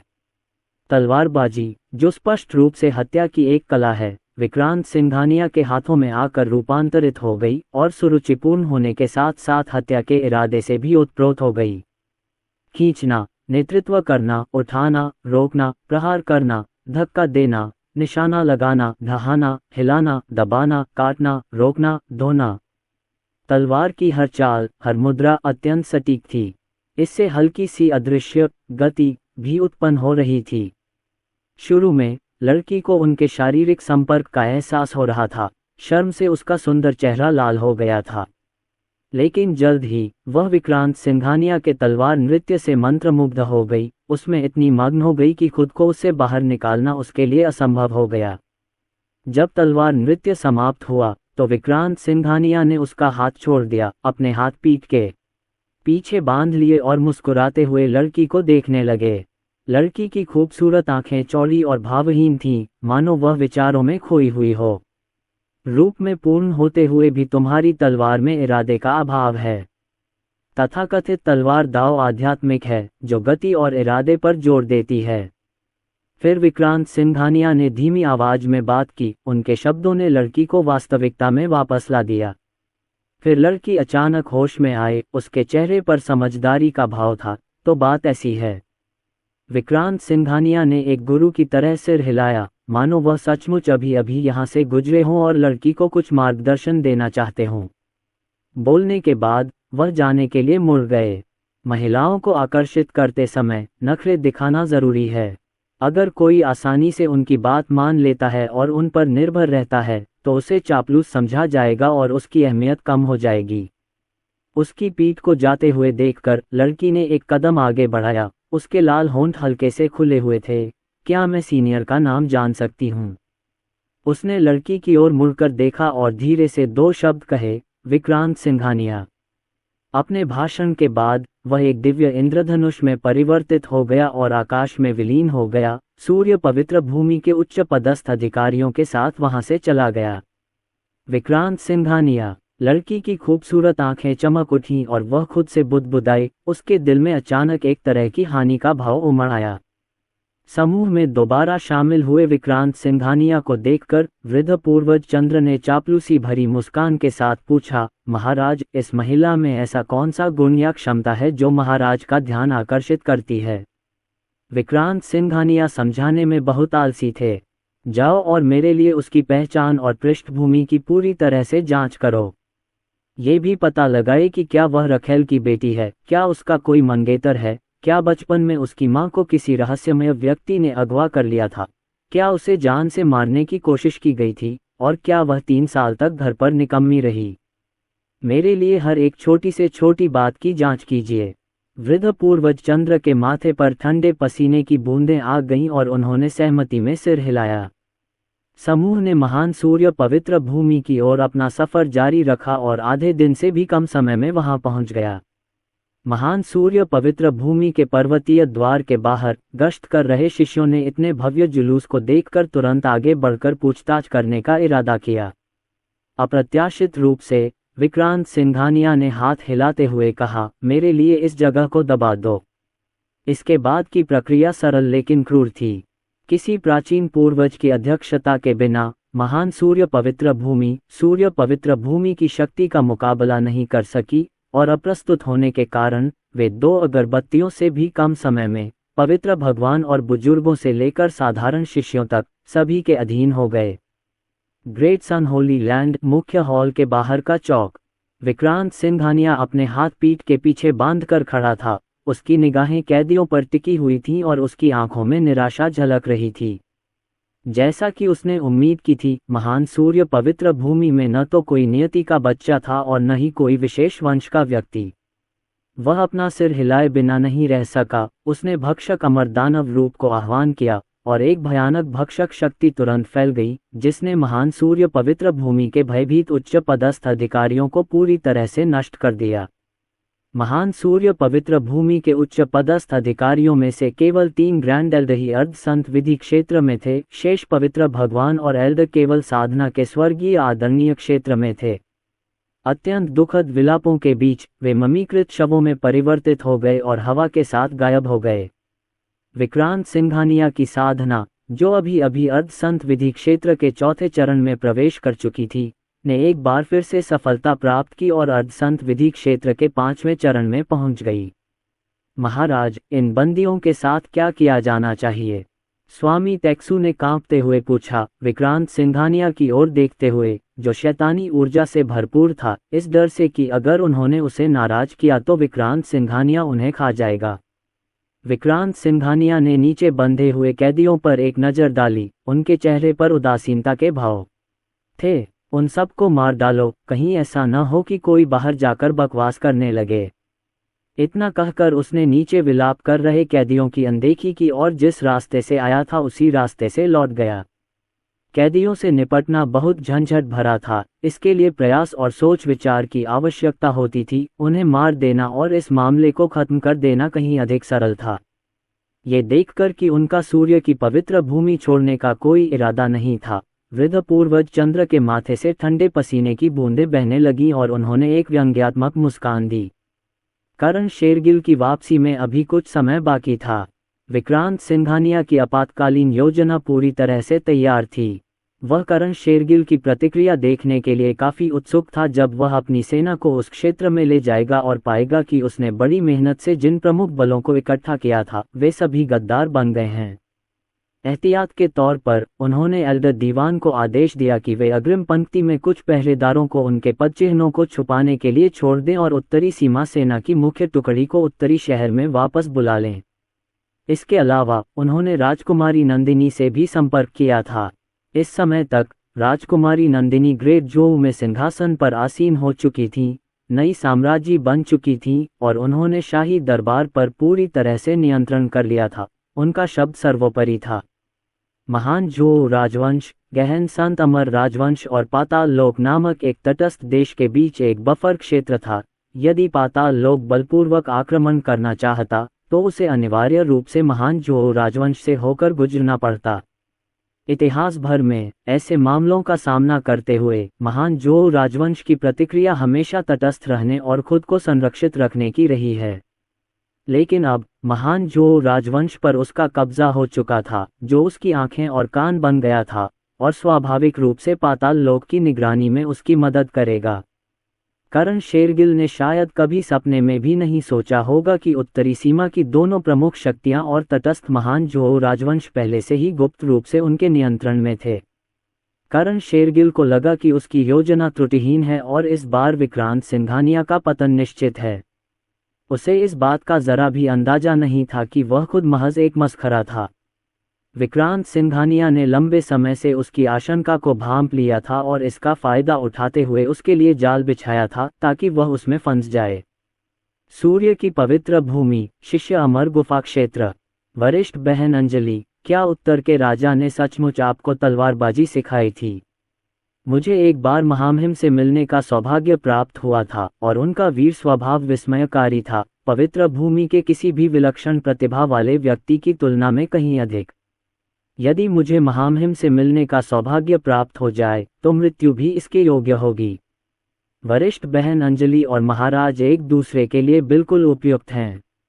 ऐसी अफवाह है कि महाराज अभी तक अविवाहित हैं। मुझे आश्चर्य है कि क्या वरिष्ठ बहन अंजलि। कई महिला शिष्याएं अंजलि के चारों ओर जमा होकर लगातार बातें कर रही थीं।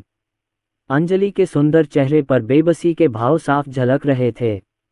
कुछ समय पहले जब से विक्रांत सिंघानिया ने उसे तलवारबाजी का प्रशिक्षण दिया था, तब से वह हर जगह विक्रांत सिंघानिया की पहचान के बारे में पूछताछ कर रही थी। किसने सोचा होगा कि सभ्य और मिलनसार विक्रांत सिंघानिया की असली पहचान वास्तव में वह महत्वपूर्ण व्यक्ति थी जो हाल ही में पवित्र भूमि पर आया था, राजकुमार विक्रांत। उसने आह भरते हुए कहा, मुझे ये भी उम्मीद नहीं थी कि तलवारबाजी में मेरा मार्गदर्शन करने वाले वरिष्ठ व्यक्ति महामहिम होंगे। अगर मुझे पहले पता होता तो मैं उनका मार्गदर्शन लेना पसंद नहीं करती। हाल ही में उत्तरी सीमा क्षेत्र में राजकुमार विक्रांत के नाम की व्यापक रूप से चर्चा हो रही थी, और यहाँ तक कि तलवारबाजी के दांव का अभ्यास करने में समर्पित वह महिला भी इसके बारे में सुन चुकी थी। राजकुमार विक्रांत के लिए उसके मन में जरा भी अच्छी भावनाएं नहीं थीं। स्पष्ट रूप से कहें तो वह चाहती थी कि वह महारानी के किसी भी गुर्गे को जितनी जल्दी हो सके मार डाले। उसका जन्म उत्तरी सीमा के एक दूरस्थ छोटे पहाड़ी गांव में हुआ था, जहां परिस्थितियां विकट थीं और भूख और ठंड का प्रकोप व्याप्त था। सरकार आम लोगों के जीवन की परवाह किए बिना हर साल कर बढ़ाती थी। वह अपने परिवार की इकलौती बेटी थी और बचपन से ही अपने माता पिता पर निर्भर थी। आमतौर पर ग्रामीण लड़कियां अपने परिवार का बोझ कम करने के लिए कम उम्र में ही शादी कर लेती थीं। लेकिन उसके माता पिता उससे बेहद प्यार करते थे। उन्होंने कोई कसर नहीं छोड़ी, यहाँ तक कि अपनी सारी संपत्ति बेच दी और शहर में रहने वाले उसके चाचा के माध्यम से उसे सूर्य के पवित्र देश में भेज दिया। इस पर ग्रामीणों ने उपहास उड़ाते हुए कहा, एक अच्छी लड़की अमर बनने की साधना करने जा रही है। कितना हास्यास्पद है। उसने उम्मीदों पर खरा उतरते हुए अपनी कम योग्यता का प्रदर्शन किया और पवित्र भूमि में प्रवेश करके सभी को गलत साबित कर दिया। 3 साल दर 3 साल उसने लगन और परिश्रम से साधना की, अंततः लघु उपलब्धि हासिल की और अपने गांव लौट आई।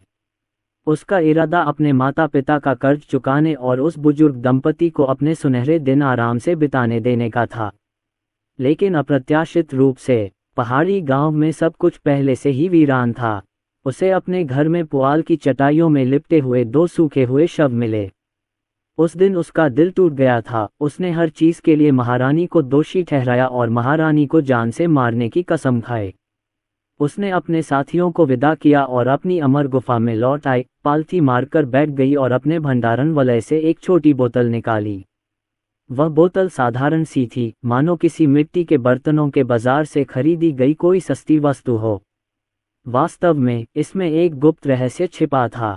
उसने धीरे से ढक्कन खोला और एक समृद्ध आध्यात्मिक ऊर्जा ने उसे घेर लिया।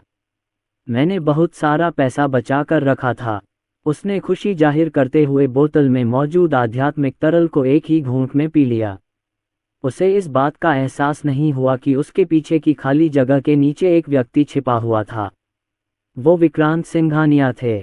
साधारण पृष्ठभूमि, न तो किसी प्रतिष्ठित परिवार से और न ही किसी एकांतप्रिय संप्रदाय से। कोई बड़ा भाई या छोटा भाई बहन नहीं, कोई मंगेतर नहीं, और बहुत ही औसत दर्जे की योग्यता। लेकिन वह अपने हाथ में एक रहस्यमय छोटी बोतल रखती है, जिसका उपयोग वह अपनी योग्यता को बदलने और अपनी साधना को बेहतर बनाने के लिए करती है। अरे बाप रे, मुझे उम्मीद नहीं थी कि वह नश्वर किस्म की नियति की संतान होगी। कितना दिलचस्प है। सूर्य के पवित्र भूभाग पर लौटने के बाद विक्रांत सिंघानिया ने किसी को अंजलि की पहचान और पृष्ठभूमि की गहन जांच करने का आदेश दिया। जब उसने अंजलि का रिज्यूमे देखा तो उसे स्पष्ट रूप से एक शुभानहुआ शैली के उपन्यास की झलक दिखाई दी। शुरू में वह थोड़ा अनिश्चित था, लेकिन जैसे ही उसने ये छोटी सी बोतल देखी, उसे यकीन हो गया कि अंजलि एक दुर्लभ नश्वर नायिका है। तभी आध्यात्मिक तरल पदार्थ पीकर समाप्त कर चुकी अंजलि खड़ी हुई और अपनी अमर गुफा से बाहर निकल गई। विक्रांत सिंघानिया ने भौहें चढ़ा दीं। तब तक अंधेरा हो चुका था और मिशन पवेलियन और पिल एंड ट्रेजर पवेलियन जैसी जगहें काफी पहले ही बंद हो चुकी थीं। वह इस समय किस लिए बाहर जा रही थी? क्या ऐसा हो सकता है कि आसपास कोई गुप्त लोक मौजूद हो?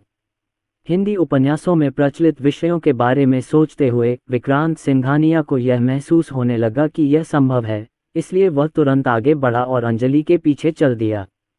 जैसा कि उसने उम्मीद की थी, रास्ते भर अंजलि सतर्क रही, हर कुछ कदम पर पीछे मुड़कर देखती रही और यहाँ तक कि अपने आसपास के वातावरण का जायजा लेने के लिए अपनी दिव्य चेतना का भी इस्तेमाल करती रही। ये सुनिश्चित करने के बाद कि कोई उसका पीछा नहीं कर रहा है, वह पहाड़ के पिछले हिस्से की ओर 10,000 फुट गहरी खाई के किनारे तक गई और नीचे कूद गई।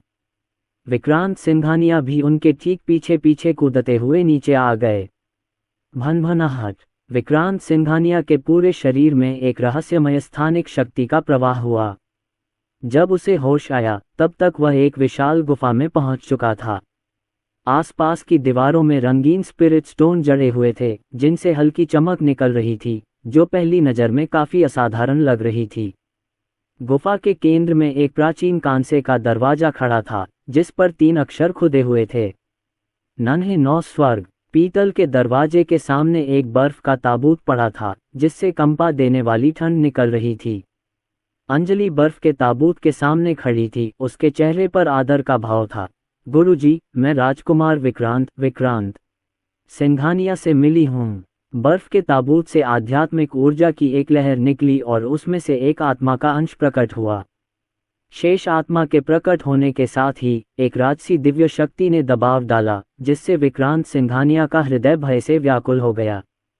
वह भयावह आभा संत विधि क्षेत्र से कहीं अधिक थी, जिससे उसे ऐसा महसूस हुआ मानो वह महारानी का सामना कर रहा हो। जब उसने अवशेषी आत्मा का स्पष्ट रूप देखा तो वह पूरी तरह से स्तब्ध रह गया। ये प्राचीन वस्त्र धारण की हुई एक महिला थी। उसके बाल बर्फ की तरह सफ़ेद और एकदम साफ थे। उसके चेहरे की बनावट बेहद खूबसूरत थी, उसकी अमर मुद्रा मनमोहक थी। उसके चेहरे का बारीकी से निरीक्षण करने पर पता चला कि वह महारानी से 7/10वें हिस्से तक मिलती जुलती थी। राजकुमार विक्रांत, अंजलि जिसे मास्टर कहती थी, उस महिला ने ताना मारते हुए कहा, बस मेरी बहन द्वारा पाला गया एक कुत्ता। बहन, ये शब्द सुनकर विक्रांत सिंघानिया की भौहें तन गईं। ऐसा प्रतीत होता है कि उसने कुछ असाधारण खोज की है। अंजलि ने अपने लाल होठों को थोड़ा सिकोड़ा। गुरुजी, हालांकि वह विक्रांत सिंघानिया महारानी का सेवक है, लेकिन वह उतना बुरा नहीं लगता। दूसरे पक्ष ने तिरस्कारपूर्वक कहा, तुम्हें क्या पता, विक्रांत सिंघानिया तो धूर्त और चालाक है, शायद तुमने जो कुछ भी देखा वह एक छलावा था।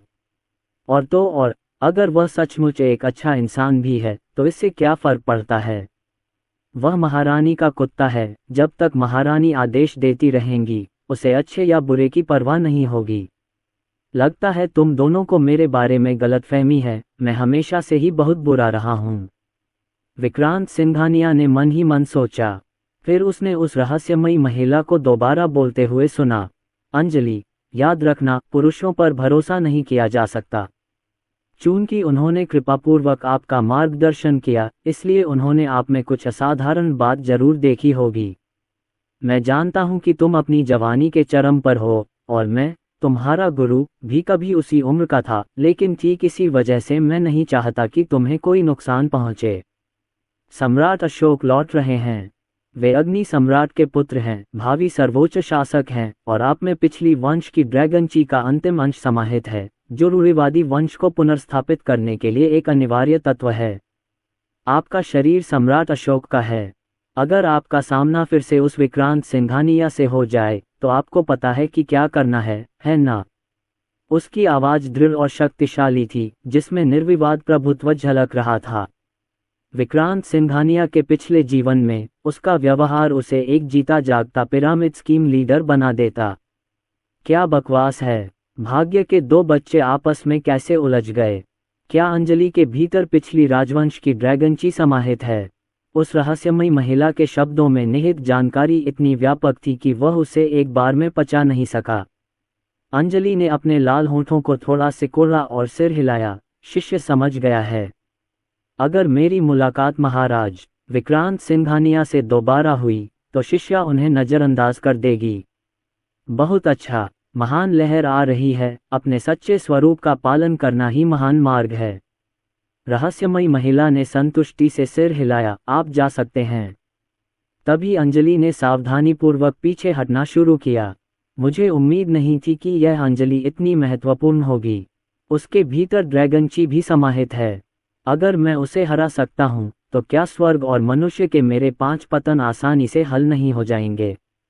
ये सोचकर विक्रांत सिंघानिया ने ज्यादा देर नहीं रुककर अंजलि के पीछे पीछे उस जगह से प्रस्थान किया।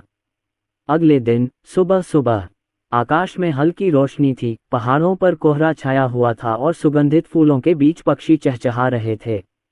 अंजलि ने कल से विक्रांत सिंघानिया के मार्गदर्शन में एक लंबी तलवार पकड़ी और तलवारबाजी का अभ्यास किया।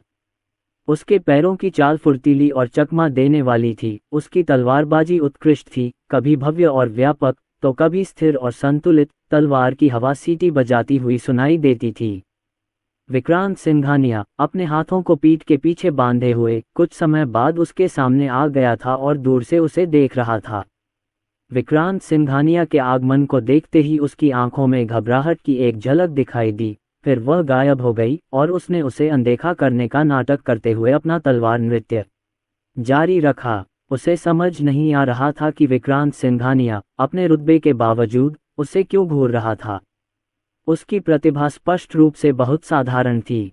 क्या ऐसा हो सकता है कि विक्रांत सिंघानिया उसे पसंद करते थे?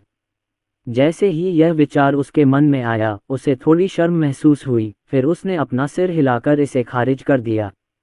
हालांकि उसे अपनी खूबसूरती पर पूरा भरोसा था, लेकिन वह ये भी जानती थी कि विक्रांत सिंघानिया जैसे रुतबे वाले व्यक्ति ने ऐसी कौन सी बेमिसाल खूबसूरती नहीं देखी होगी। वह तो विक्रांत सिंघानिया के धर्म दृष्टि में प्रवेश भी नहीं करेगी।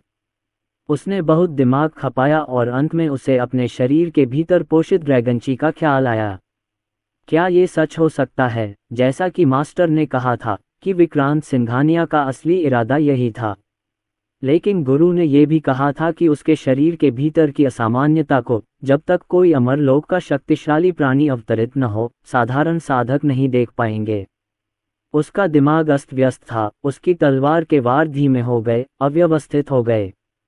पास ही खड़े विक्रांत सिंघानिया ने धीरे से मुस्कुरा दिया।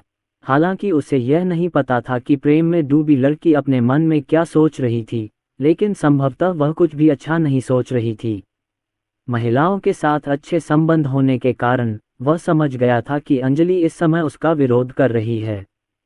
किसी ठंडे स्वभाव वाले व्यक्ति के प्रति गर्मजोशी दिखाने पर जोर देना केवल विपरीत परिणाम देगा, जिससे उसे बेवकूफ का लेबल मिलेगा और घृणा उत्पन्न होगी। यह एक गतिरोध था। गतिरोध को तोड़ने के लिए उसे एक विशेष तकनीक का इस्तेमाल करना पड़ा।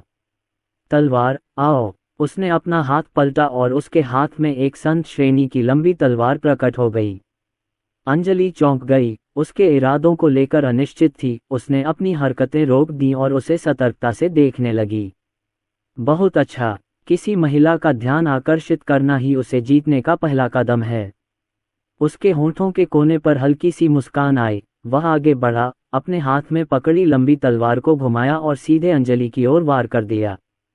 बाद वाली का चेहरा पीला पड़ गया। वह एक कदम पीछे हट गई और तुरंत अपने हाथ में मौजूद लंबी तलवार से वार को रोक दिया। क्लैंग, चिंगारी आंगुनी। वह 2 कदम पीछे लड़खड़ा गई और लगभग जमीन पर गिर पड़ी। विक्रांत सिंघानिया एक कदम तेजी से आगे बढ़ा। उसके करीब आते हुए उसने हाथ बढ़ाकर उसकी कमर के चारों ओर एक बांह लपेट ली, उसे ऊपर खींचा, फिर उसे दोबारा बाहर धकेल दिया।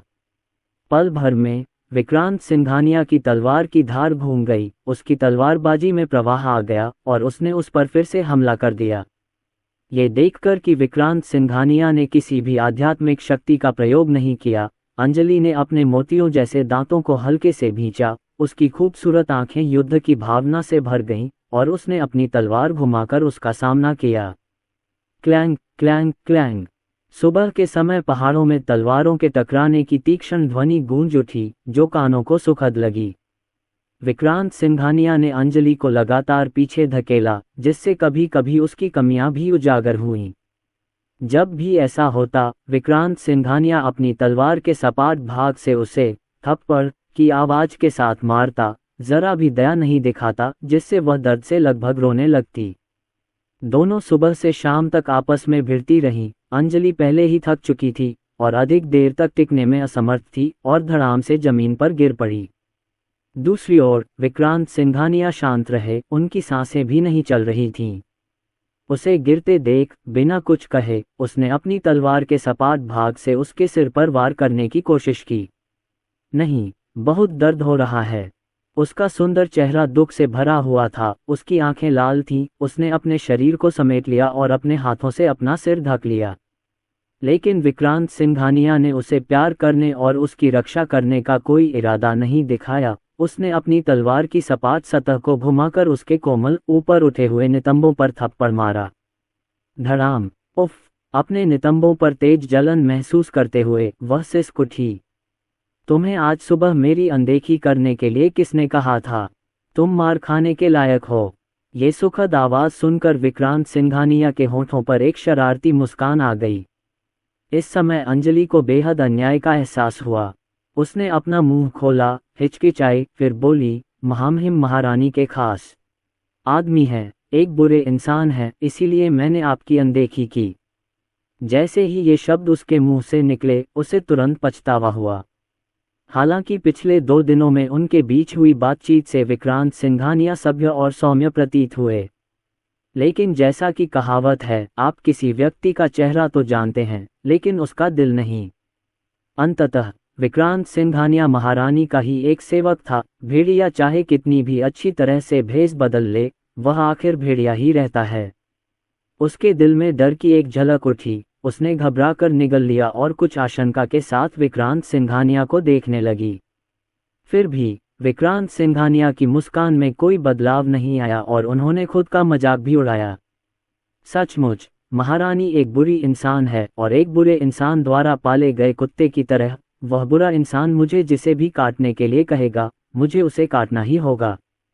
उसकी खूबसूरत आंखें चौड़ी हो गईं। विक्रांत सिंघानिया की प्रतिक्रिया उसकी उम्मीदों से कहीं अधिक थी। उन्हें उम्मीद थी कि विक्रांत सिंघानिया गुस्से से भड़क उठेंगे, लेकिन अप्रत्याशित रूप से विक्रांत सिंघानिया ने सचमुच ऐसे शब्द कह दिए।